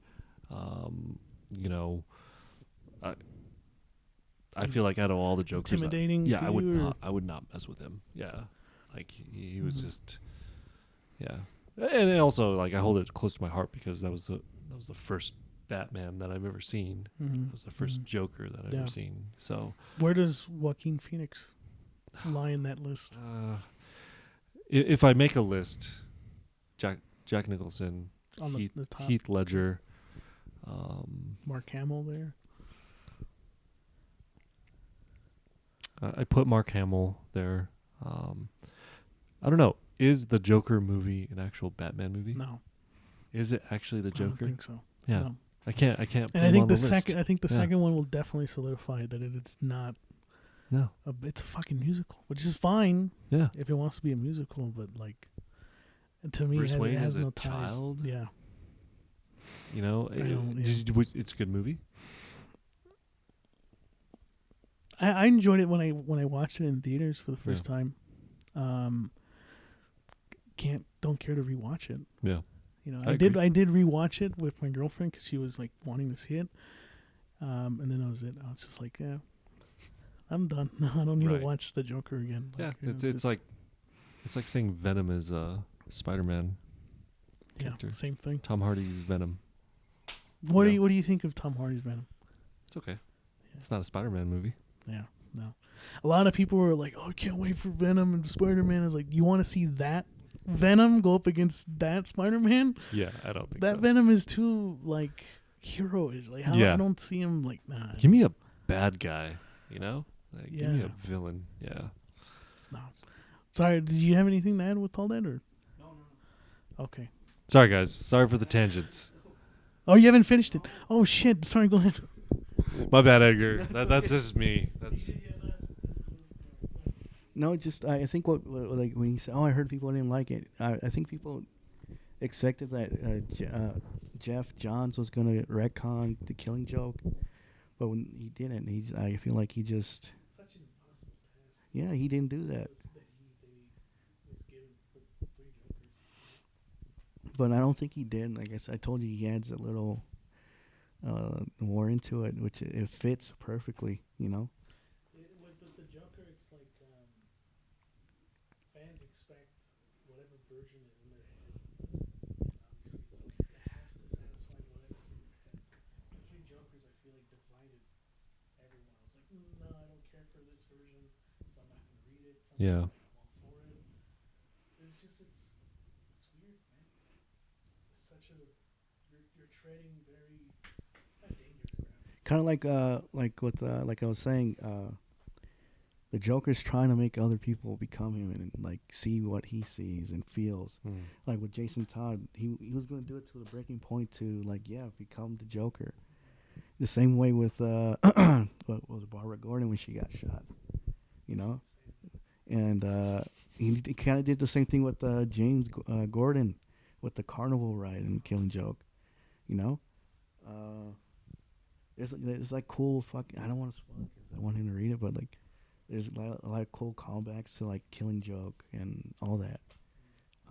also he's probably arguably one of the greatest villains of all time. And you'll understand like, there's 3, but like wait till you read the fucking story, guy. Like there. I just want to say like, your Joker that you all know and love. He's there. Like he shows up. The ones I mentioned, like the criminal, the clown, and the comedian. You already know one is gone because I had to spoil it. But they have their own like personalities, you know. So yeah, it's a great read. I think I enjoyed it. Where's the top 10? Not top 10, but it's there though. Yeah. I was like, okay, good picks. Good picks. All right, I guess I'll talk about my second pick. Do a Powerbomb, which came out last year, right? That was my comic book of the year when we did that podcast. Indie? So, yeah, Indie from Image, right? Yeah. Image. Written by, let me see. Who's it written by? I do have it here. Daniel Warren Johnson, who also drew it. Yeah, I mean, Edgar, you told me about it before it came out and the premise of it and stuff like that. It's It's about this young, up-and-coming wrestler who wants to get into the business, but is living under the shadow of her mother, who was like one of the biggest wrestlers of all time, who died in this like freaky accident in the tag team match with her partner. And her daughter, Luna Steel Rose is her name, is advised against just not being a wrestler, because of what happened with her mom. And she goes against her father's wishes, everyone else, and is like, no, I'm going to do this. I want to honor my mom's legacy. I want to carry it on. And in the end of the first issue, she's offered by a necromancer from this different plane of existence to wrestle for him in this like real tournament where it's not, fake wrestling, it's real wrestling. In front of like the whole universe is gonna be watching this, like this fucking WrestleMania times 10. And if you win this tournament, I'll resurrect your mom. That's the premise. But it has to be a tag team because it's like a tag team tournament. So she ends up going and finding her mother's old partner and recruits him to help out. And there's like this whole dynamic of her mother's partner, tag team partner, being like responsible for her death. So he feels like he owes the daughter, Luna Steel Rose, to be like, all right, I'll do this. I'll help you out. We'll go out and we'll do this tournament. And then you find out that the tag team partner is her father. And her father was, a tag team with her mom and all this stuff. And it goes fucking bonkers, man. It's one of those comic books that when I was reading it, I was like, this is batshit crazy. It's like The Wrestler meets Dragon Ball Z is how they described it. I feel like it sounds like a manga. It does have a lot of those elements of like anime, stuff like shonen, stuff like that. This is not a manga. This is no. It's a comic Interesting. book. Okay. It's a comic book. And the reason why it's on my list, and I would even say it's top 5. Really?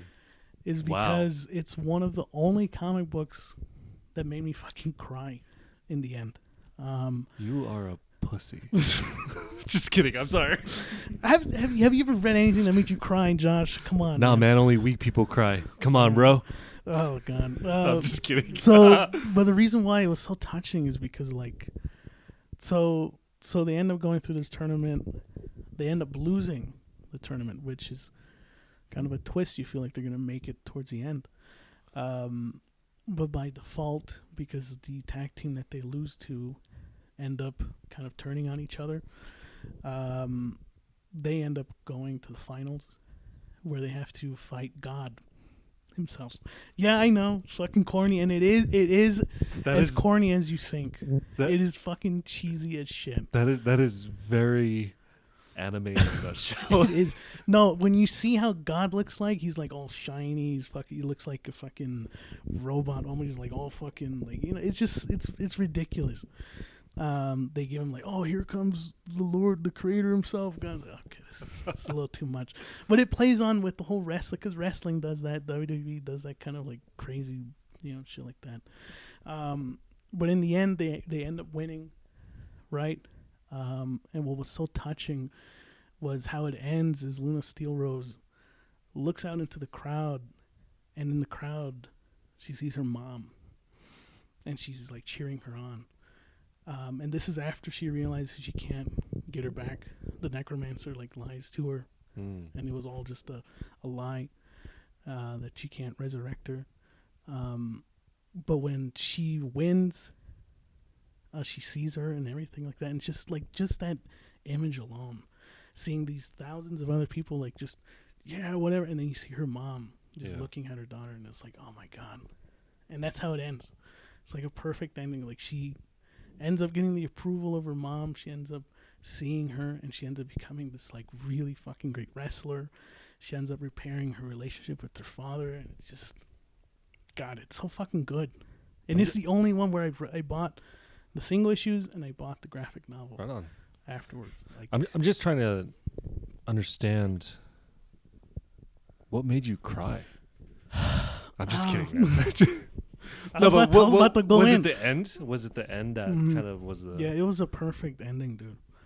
For me at least, it was like so beautiful and so poignant, you know. Yeah, and the fact that it was written and drawn by the same person. Yeah. That Impressive. is skill, and that is rare. You know, it's you never see like or hear of an artist writing or vice versa. It's So yeah, I mean, wow. props to him and it's beautiful, dude. It is not one of those where it's like, you know, Frank Miller, Dark Knight, where it's like terrible fucking drawing, Yeah. one panel, and then it's all of it is consistent. All of it looks so good. It takes a lot of inspiration from anime and wrestling. It's just You read it, perfect. Edgar? Right? You read it? I read it.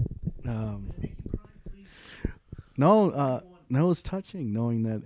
You didn't cry though. No, it was touching seeing that. Alberto is such a pussy. But that carry her on. mom was there. No, I can back that up. Like you were saying, it came out last year, and I think it made like top 50 comic books of 2022. So I can back it up. Like people were talking about it. It sold out, single issues. So for a minute, yeah. What is it called again? Do a power bomb.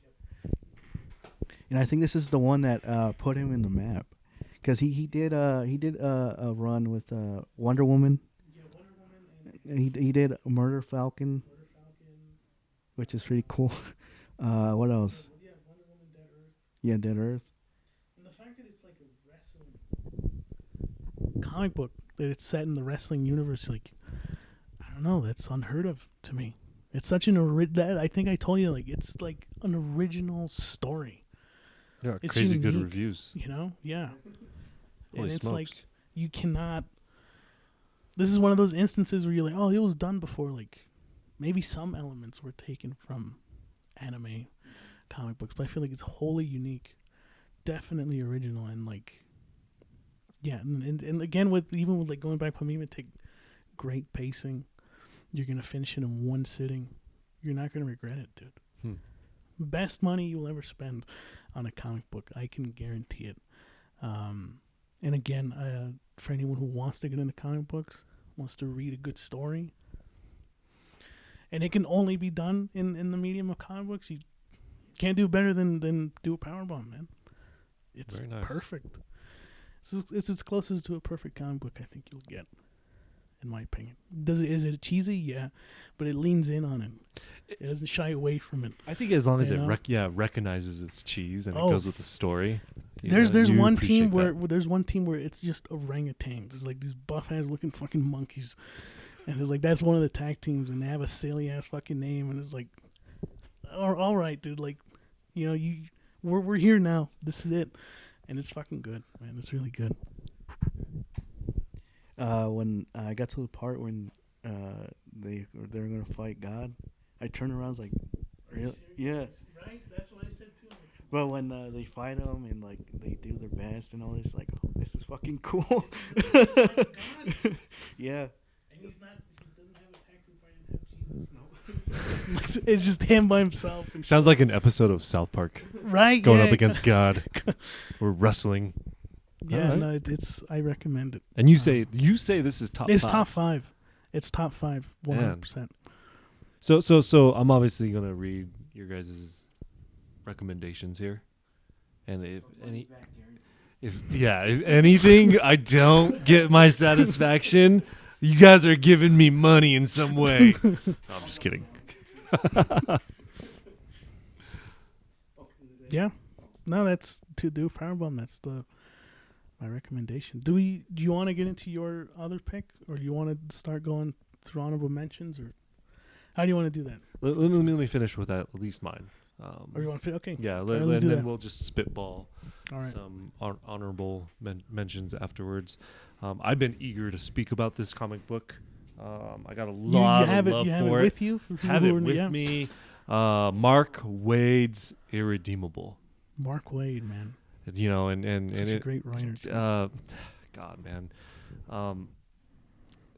Invincible comes out. The first thing I ask myself, what about Irredeemable? Don't get me wrong. Invincible's great. I love it. Yeah. Boys comes out. First thing I ask, What about irredeemable, ladies and gentlemen? Yeah. Okay. And then Injustice comes out, and I'm even more furious. You're shouting from the mountaintops. And I'm like, what about irredeemable? And what I'm getting at is Sorry. Go ahead, man. Yeah, Injustice. God, yeah. Okay. Exactly. Yeah. Yeah. This is what started it. This is the OG. This is and the precursor. Yeah, and this is probably more of the Injustice side of things, right? Superman going bad, loses Lois, just he's just a The bad point guy. of no return. Yeah, point of no return. Plutonium is the Superman character, and the first few pages of this book pretty much starts with a Batman-like character is racing home. Okay. Plutonium has found out his identity. He's married. He has a daughter. He needs to get the fuck out of there, and he pretty much he gets to his house. He's like, fuck everything. We need to go now. Pack your shit. Let's go. We don't even pack your shit. Oh, actually, that's like okay. we need to get the fuck out of here. All right. And guess who shows up? Plutonium. Guess who dies? His wife. And it's just him and his daughter, and he's like begging, pleading, and with a snap of a finger, he's dead.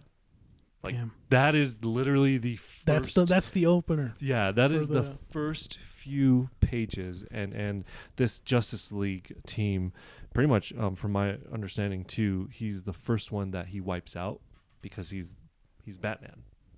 You got to wipe out the smartest person of the team. Going back to why the Plutonium is like this, I think like Superman. He knows all, he hears all, right? Super hearing. Yeah. Super strength, all that stuff. And one thing that they don't talk about really in Superman is, what about the most ungrateful people that are out there? Right. Won't that irk you a little bit? Uh-huh. So there's certain like when they start diving into like what makes him snap, right? He saves people, or he does this.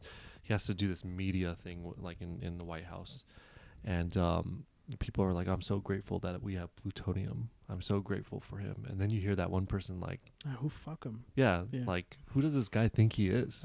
And he hears it, right? Doesn't react, but he can hear little things like that, and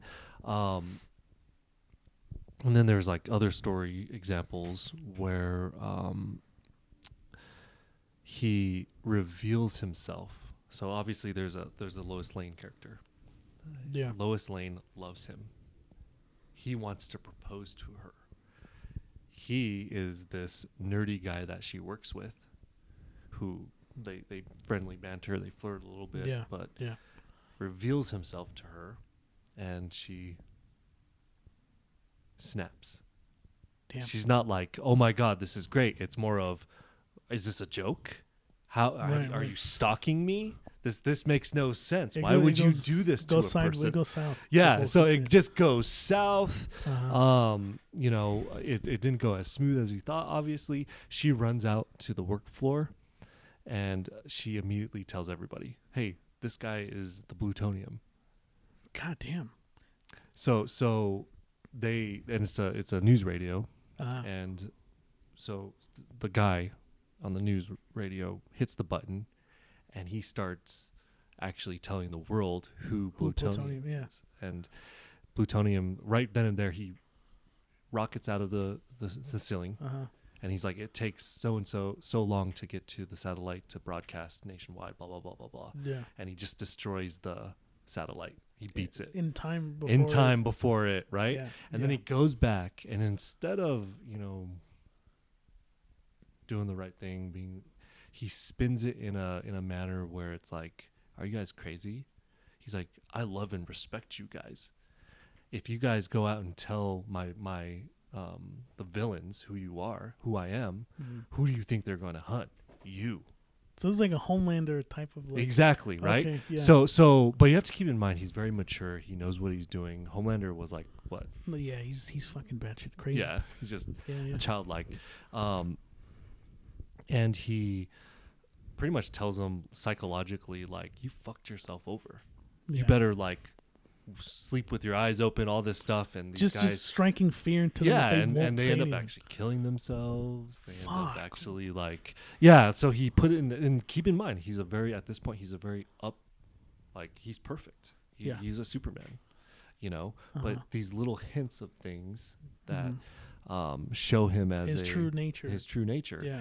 And then there's another example where he refuses to obviously share, and this is his breaking point. Okay. He refuses to share alien technology with scientists, and he gives in. He's like, I need you to, he's like, I'm going to give you this with trust. I need you to, like, maybe we can make something of it, and so forth, right? Yeah. And then he gets called in, and he saves this guy on his yacht and from terrorists, takes out the terrorist. Yeah. And the guy's response was, who's going to fucking fix my boat? Damn. And Plutonium snaps and says, you ungrateful, blah, blah, blah, blah, blah. And on top of it, he's hearing whispers all across the world Yeah. of people being ungrateful, people. It's all just coming down. And he just, he's snaps. like, I just want a moment of silence. And he goes into outer space, sits in the moon, and it's dead quiet. God damn. Okay?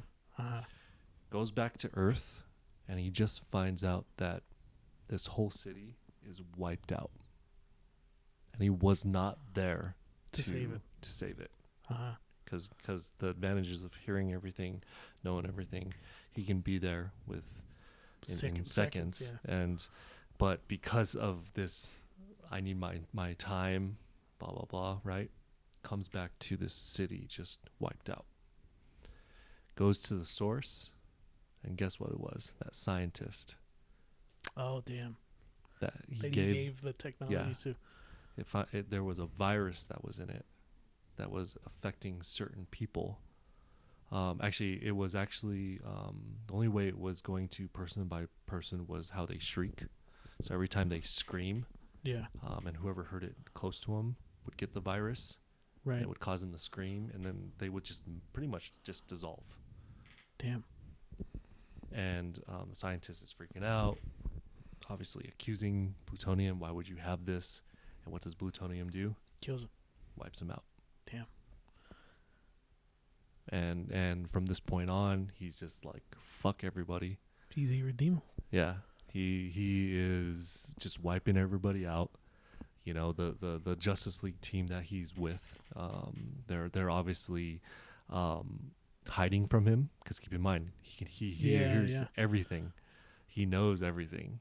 And they're fearful. Damn. They're walking on tiptoes. They're trying to find this villain that has been gone for quite some time. Yeah. That came close to beating the Plutonium, and that is just where they're at.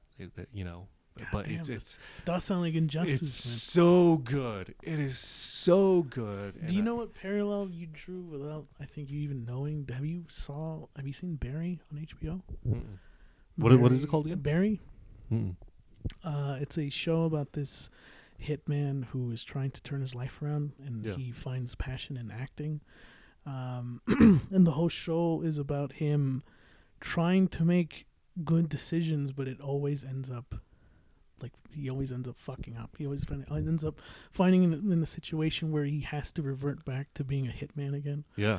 And it catches up with him. And there's these moments in the first season where it's like, okay, I'm going to start over like right now. Like now it's going to be okay. And then again, something happens and he thinks people are going to be grateful that like, oh, you know, you did this thing. And it's like, no, you're just this hitman guy that we hired to do our fucking dirty work. And he can't handle the pressure, even though he wants so much to be a good guy. The world is trying to push the ugly out of him again. Yeah. And I feel like that's kind of where you were like, when you were talking about irredeemable, it's like this superhero who's wants to do good, but the world just continues to like shun him almost. Or not everyone, but right. Oh, yeah. Yeah. No, absolutely. It just kind of reminded me a little bit of Barry. Does that remind you of that? Or? No, yeah, I was going to say the same thing. If Josh is, or like, what he says is true. Like if this is like the precursor to like the Injustice, then yeah, because This needs to be the next one that we turn into. 100%. because I read 100%. a recent comic book called Local Man, and it's written by Mark Miller and has the same elements to that. Yeah. So if that's true, it's like that means it's like yeah, people pull inspiration from this. So that's cool. The way that Josh described this book, how is it not like the next big thing? How is there not a fucking TV show, an animated show or whatever? Like, god damn. Yeah, and maybe it's not the OG. Obviously, I'm giving it love because Yeah, yeah. it was the OG to me. It came out in 2009. And when did I think Justice came out like in 2011, the video game. When did Invincible come out? I think Invincible came out later too. So this is the OG of that type of story. You know what year The Boys came out? Oh, so it might have been The Boys then, because The Boys was early 2000s, right? Was it? I'm not sure. Google it. I got Invincible right here. Let's get our facts straight. Whoa, 2003 actually. Invincible. Yeah. Okay, so that was the first. Wow. Damn, I thought Invincible was like. I thought it. Yeah. Like kind of in the middle of The Walking Dead, maybe a little after The Walking Dead or something like around there. But damn, 2003 you said? Yeah. Shit. No. My apologies, ladies and gentlemen. But this is, oh my god, the way you described it though. But it's more in comparison with Injustice. With 2006, The Boys. 2006. Yeah. Okay. So obviously a lot of I was wrong. I apologize. No, but it obviously without this there would be no Injustice in my opinion, and Injustice is such a good read as well. But no one talks about Irredeemable. Have you guys ever heard of Irredeemable? Before tonight? No. Yeah. Very underrated, very underappreciated, I feel like. There is another spin-off to, I believe it's called Unredeemable, and it's one of the villains that Plutonium has. Like, there's this guy, and his superpowers is, and I think I was telling you this, when he doesn't sleep, the stronger he gets. He gets stronger the less he sleeps. Yeah. Yeah, if he goes like 5 days without sleeping, the more stronger he gets. He's just kind of like one of those, he wears like a motorcycle jacket, leather jacket, he's very gritty. Damn. And he was like robbing a bank or something, and he just sees Plutonium out of nowhere just wipe out this city. Oh, damn. And he's like, shit, I can't be a villain anymore. And so this is the inverse where he becomes a good guy. Yeah, that's such a cool and it's such a great story. Pretty much it was like he's like, I gotta help stop the Plutonium. He actually shows up in this series too, helps the Justice League team, to take him down. But it shows like his story arc of turning from bad to good. And, it's so great. It's so funny too, because every once in a while, like, you're like 5-6 pages in, and he just blacks out because he just falls asleep, right? Yeah. He wakes up, and but it is so good. You gotta read it. Yeah. Can't say enough good things about it. Yeah, I would say top 5. Top 5. I would say top 5. Yeah, Okay. I definitely hold it close to my heart. I wish I got more love. I wish, yeah, but I don't want to disregard Injustice, right? God, But there's a lot of people who don't know about this. No, this comic book that obviously you said in your opinion paved the way for that type of story to be in DC. Absolutely. Yeah. No, absolutely. Very very similar to it in a lot of ways. Yeah, it is a must read. It is a must read. Right. And this is the omnibus. Does it collect all of them? Or yeah, this is all of it. It's all of it. Yeah. Shit. All right. Well, with that, let's get into some honorable mentions. Some comic books that maybe we didn't include in our list. Well, should you start? Do you have any on the top of your head? Damn. I don't know. I have to think about. Do you have any off the top of your head right now, Josh? I have Any a couple. mention?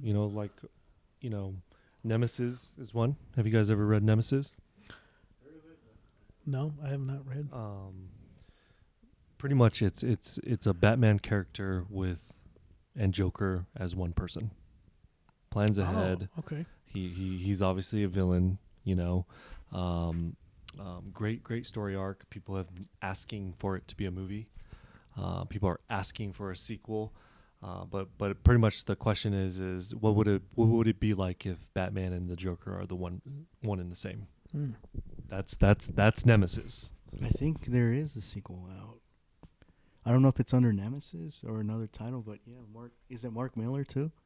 Yeah, I believe so. Yeah, he's writing it again. Because like I said, I would pick up local band, and at the end he would promote. Yeah, for Nemesis. So okay, yeah, okay. Good news on that. Another recommendation is Wanted. Wanted, yeah, okay, yeah. I mean, is that the one from the movie? The movie is cool. It is nothing like the comic book. Have you guys read Wanted? No, the comics. We've seen the movie. It's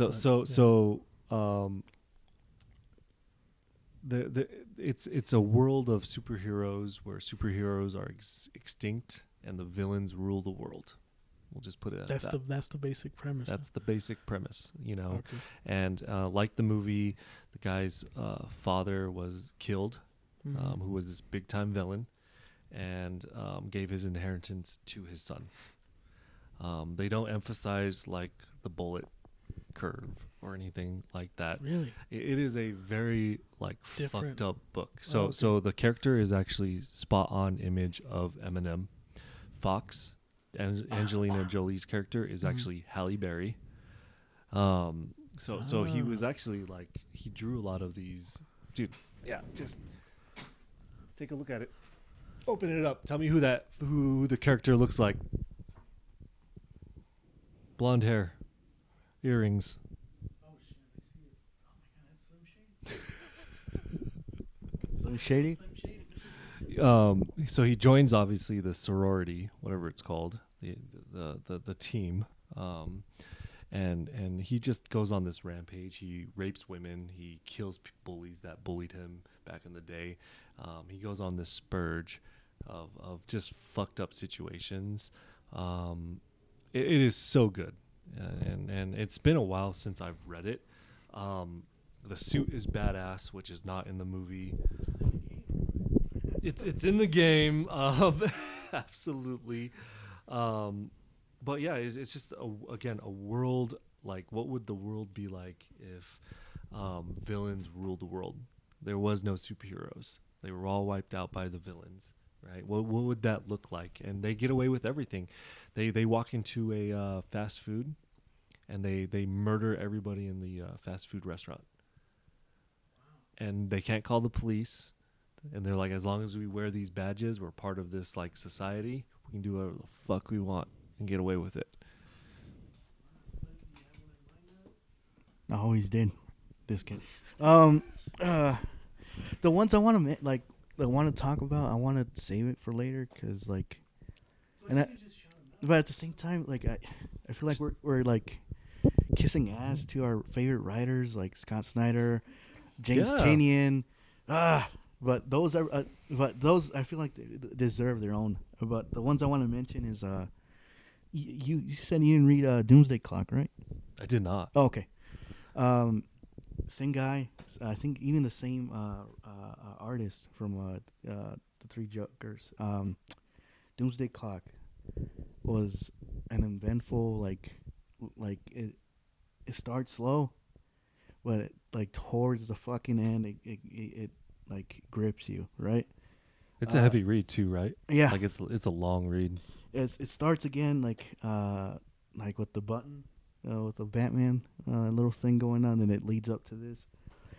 So basically, is that Dr. Manhattan has a vision where he meets Superman, and he sees Superman about to like attack him, and that's it. That's his vision, and that's why Dr. Manhattan goes to like the DC universe basically to figure out why this is happening. And at the same time, it also established that the comedian from Watchmen, he didn't die when he fell out the window. He got teleported to the DC universe, basically. So there was all these rumors that maybe the comedian was a Joker. I heard about that. Yeah. And it how do you say? It just it's a good read. A lot of people didn't like it because it took forever to like be consistent. Because Jeff Johns said, "Oh, it's gonna come out every month, until the end of the year." But you know how comics are; it has delays and stuff. So if you're into like the Watchmen and all that, you'll love this. Again, Jeff Johns gives a lot of love to Watchmen and all that. Are you gonna say something about it? Oh, okay. And I think I said in the last episode too is Jason Aaron's run on the Punisher, the recent one, because he worked on the Punisher before, and that was with the Max comics. This one, like I said, it took me a while to get into. I didn't like how he was turning Frank Castle into like this like psychopath from the beginning since he was a kid. Like he was fucked up from the beginning. But reading on his storyline, it was like, okay, I see where he was going with it. And he basically just kills the moniker of the Punisher. There's no more Punisher. It's just, I think his name is the Demon now because he joins the Hand, from Daredevil's universe basically, and he has these supernatural powers.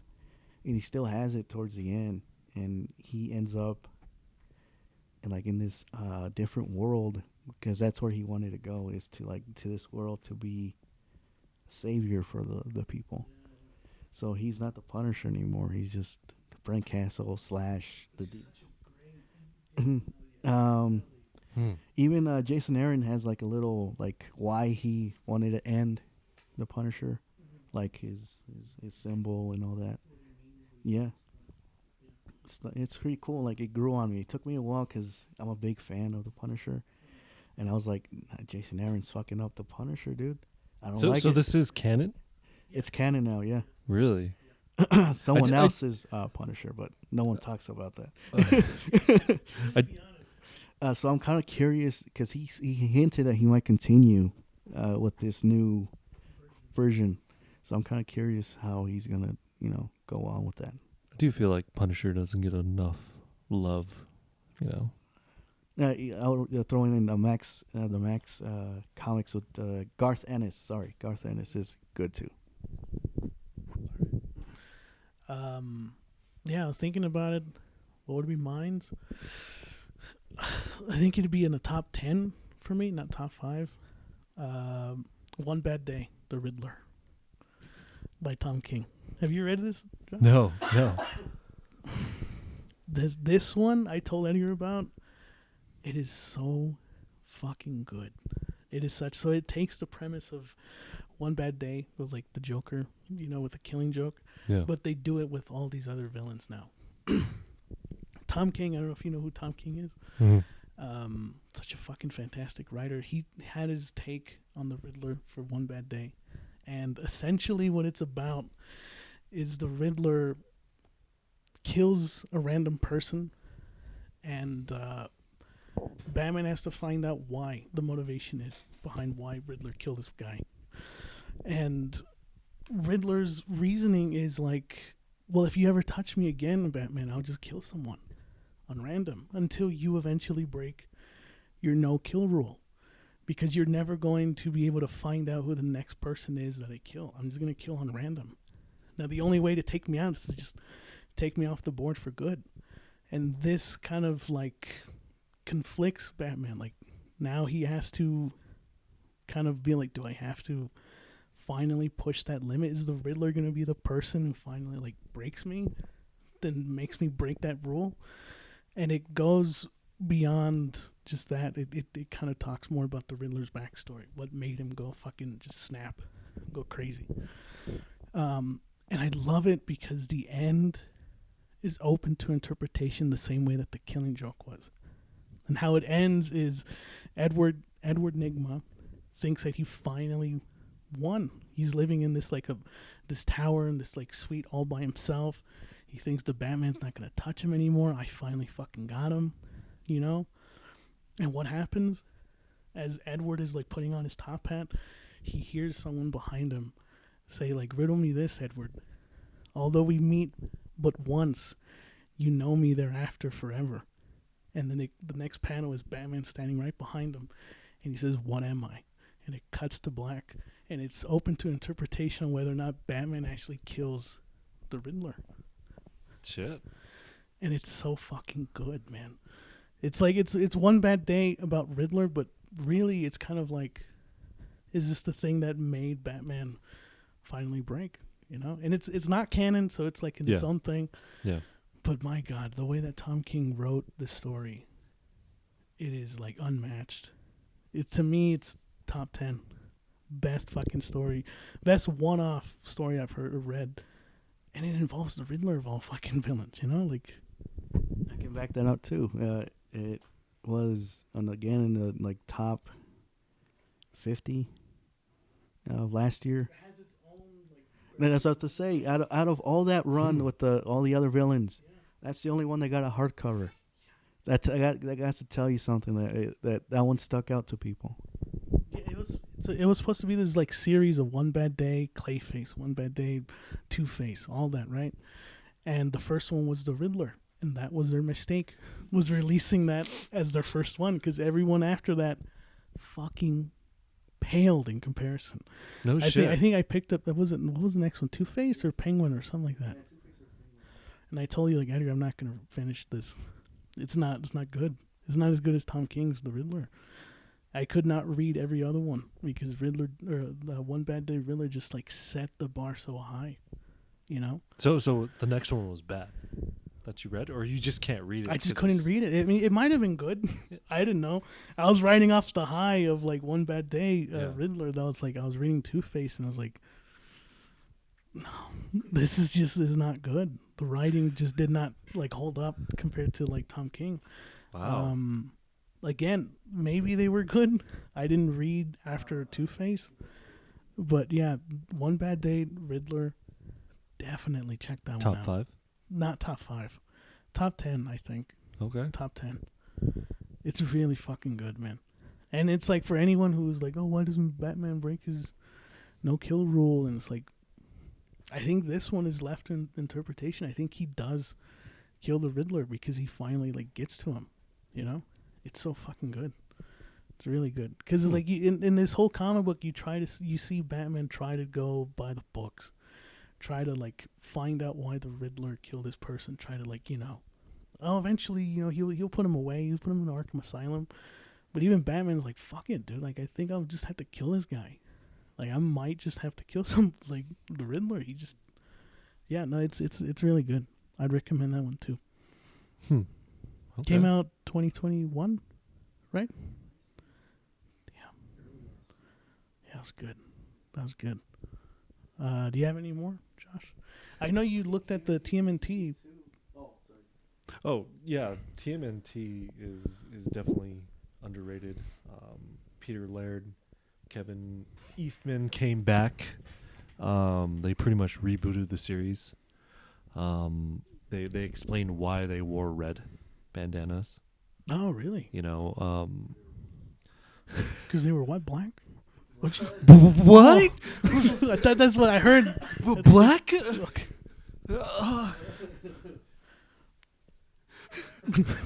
Hey, no, hold on. But in TMNT with the Power Rangers, they are black. The Teenage Mutant Ninja Turtles. The writer of that, I think they made it so that they could go to, I don't know, they go to high school or some shit, and they're not turtles, they're humans, and they're I can confirm that. Good job justifying yourself. No, Yeah. So obviously, pretty much how it goes is Raphael has been missing since the beginning, and the brothers have been trying to find him. So in honor of finding him, they've been wearing red bandanas. Oh. So and he's been actually on the streets hanging out with Casey Jones, doing like dirty work on the side. You know, like taking out these like villains, the Red Dragon. Mhm. You know, they rebooted the Origins as well, which is in my opinion the best. So pretty much centuries ago, it was a family. Master Splinter had 4 boys, 4 sons, and they were slaughtered by the Foot Clan. And then they were reincarnated as rats and turtles. And obviously, Ooze comes in the picture, you know. And as they start getting older, they remember who they were. And guess who is still alive? The leader, which is the Shredder. And they believe that's why they were reincarnated. Oh man, I'm so... Dude, you don't know how long this fucking thing pissed me off. When I met Josh, when I came to his house the first time, he told me to read that, and he sold me the way he was just talking about it right now. And since then, I forgot what it was called or what was the premise and shit. Until right now, this. It gave me so. That's right. I actually started reading this right when I first started working at J.C. Penney's, and I was so. You read this team. He pitched it to me. He's like, "Dude, this sounds fucking awesome," and I forgot, and thank God he fucking mentioned it right now. That's the first one. That's the one I wanted to pick up for the longest fucking time, dude. It is so great, and I'm trying to find out. I want to say 2012 is when it came out. Let me see. I know my shit. Let me check. Yeah, double check. And obviously, it's not every book. I need to.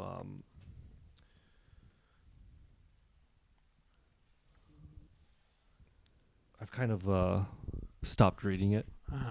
There's a lot more. The first volume. Yeah, it is so good, and it is so underappreciated. I'm sold. I want to get that. Everyone thinks about. Nobody knows about the comic side of Ninja Turtles, and it frustrates me. You know, when you talk about Ninja Turtles, it's the cartoons, it's the movies. TVs, yeah, the movies. Nobody ever talks about and I'll be honest, I'm sorry. The comics back in the day were not that good. Of teenage? Yeah. Okay. You know, they were very bland. Valid. They were black and white. Pretty valid. Very, very mature. You know, literally, like, Shredder wasn't even that big of a deal. The first issue is they meet Shredder on the rooftop, and then they just kill him. Damn, that does sound anticlimactic. Right? Yeah. Yeah. Like, not that special. So there's a lot of history, obviously, between Kevin Eastman, Peter Laird. I think they ended up walking away from each other, and then they came back to do this. Yeah. And what's even better is they came back to do The Last Ronin. Actually, no, that's That's just one half of it, right? No, Eastman and Laird. Yeah. Maybe I don't know. But the fact that the original creators came back, right, and they're willing to do a retelling story of the TMNT, it's so great, and just their origin stories is so good. Reincarnation, right, and Shredder is he was beheaded, and you can see the scar on his neck. Oh man. You know, and yeah, that's really fucking cool. Yeah, it's really cool. They still keep the mature aspect of it. They introduce a new turtle, Bebop and Rocksteady beat the shit out of Donatello, almost leave him to death, leave him as dead. You know, there's a lot of daring, mature situations in this series as well, that you appreciate. So, very, very overlooked. Damn. Well, it was overlooked by your ass because you fucking forgot about it, Edgar. Come on, man.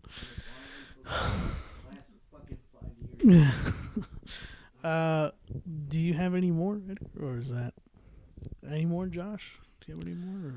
I think that's it. Yeah, I feel like we did talk at length about a lot of these comic books. This might be one of those things where we just have to revisit it, come back, do another episode, Absolutely. talk about another two.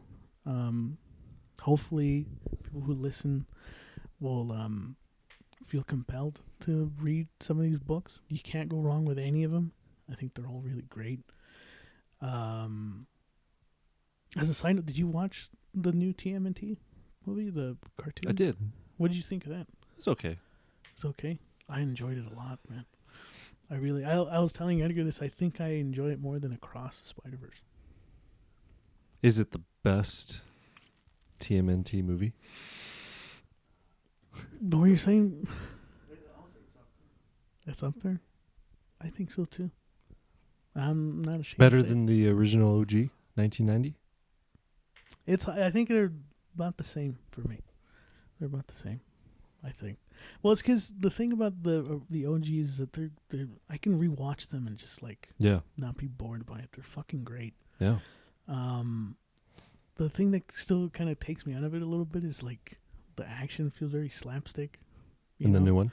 No, the old one. Yeah. Yeah, and that to me feels a bit dated, but like I don't think it detracts from it.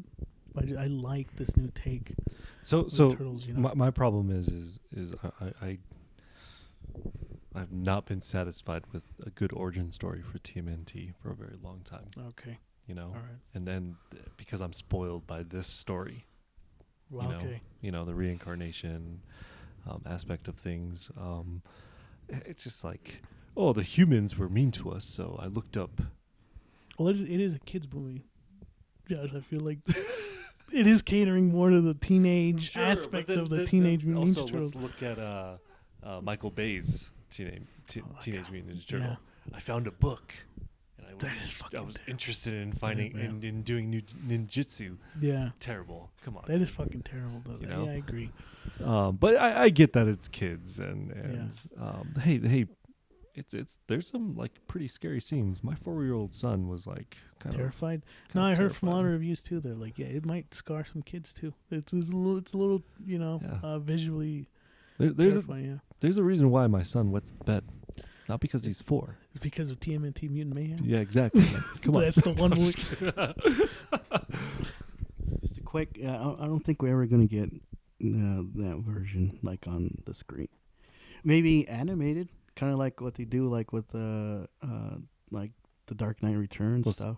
Supposedly, The Last Ronin is supposed to be a series on HBO Max. See, yeah. Oh, and a video game. Yeah, you're right. Yeah.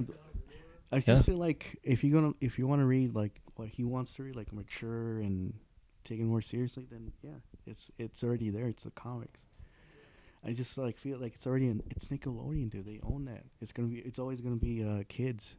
But if you want to get like mature or like more serious tone, the books or like animated film, kind of like the same vein as the Dark Knight. Yeah, but 1990s Ninja Turtles was very mature. You know, they came out with Secret of the Ooze, and they got rid of the weapons and they made it more colorful because the first one was too mature. You know, they can do it. Yeah, but I feel like it's obviously much more appealing to open it up for like children, family, and stuff. Yeah. You know, I don't know. I really liked son it. of a bitches. You know. I enjoyed Mutant Mayhem. I think it was really good. No, I liked it. I didn't think there was anything wrong with it. Yeah. Obviously. I understand people's complaints about like, oh well, they didn't, you know, it didn't. It's not my Turtles. You know, some people were like, it's not my version. I think like, that's where it is. That's fine. Like I would argue and say that the original OG Ninja Turtles is probably The top best. 5 Top Oh. 5 greatest comic book movies of all time. I'm okay with you saying that too. I agree. Yeah. Oh, so that movie's so quotable, man. I like that one. Yeah. Eh, Yeah. And speaking of No indie, anchovies. that was an indie movie. Yeah, it It was was low wasn't it? budget. You're right. Yeah. Josh, So, you're right. Yeah. Yeah. That is one of the originals, huh? God damn. Sometimes I forget. Because a lot of people think like comic book movies just started with like Blade or like X-Men. Mm-hmm. It's like, no, you got Batman 89, you got TMNT, The Crow. The Crow. You know? Oh, man. Like comic book movies have been around for a minute. A lot of people think like it's with the MCU, man. Iron Man 2008. Like no, way back. And sometimes I forget. Sometimes I forget about that. Yeah. No, absolutely. Yeah. Absolutely. Well, this has been a very great episode. I enjoyed it a lot. Finally got to talk about comic books. Yes, sir. Just something we've been wanting to do. Maybe next time we'll talk about video games. I think we'll cover them all. We did movies. Now we're going to do comic book. Now we're going to do video games. Yeah. Thank you guys for listening. Is there anything else you guys want to say before we head off? Merry Christmas to everybody. Merry Christmas. I'm going to read. This episode, I'm not good at like the timing of episodes. Yes. Yeah. Yeah, be prepared for our top 5 Christmas movies of all time. Fuck that. Fuck. I'm not doing that one. I'm tired. Die Hard. Die Hard. Die Hard. Home Alone is the last one. Yeah, thank you guys for listening. As I said on the last episode, we appreciate you sticking out and listening to us. We'll return with another episode. We'll return with Josh again. Very enlightening conversations. I really like this. This has been, I think this might be one of my favorite episodes that we recorded. Again, with the top 5 horror movies and stuff. Was that what we talked about? Top 5 horror? Yeah. We gotta redo that again. Only because you need to have a better list. No. You gotta redo that. That's pretty bad. Yeah. Yeah. But not as... That was a great movie, man. Zack Snyder's Justice League? Come on, man. Okay. Now it's time to wrap things up. Okay.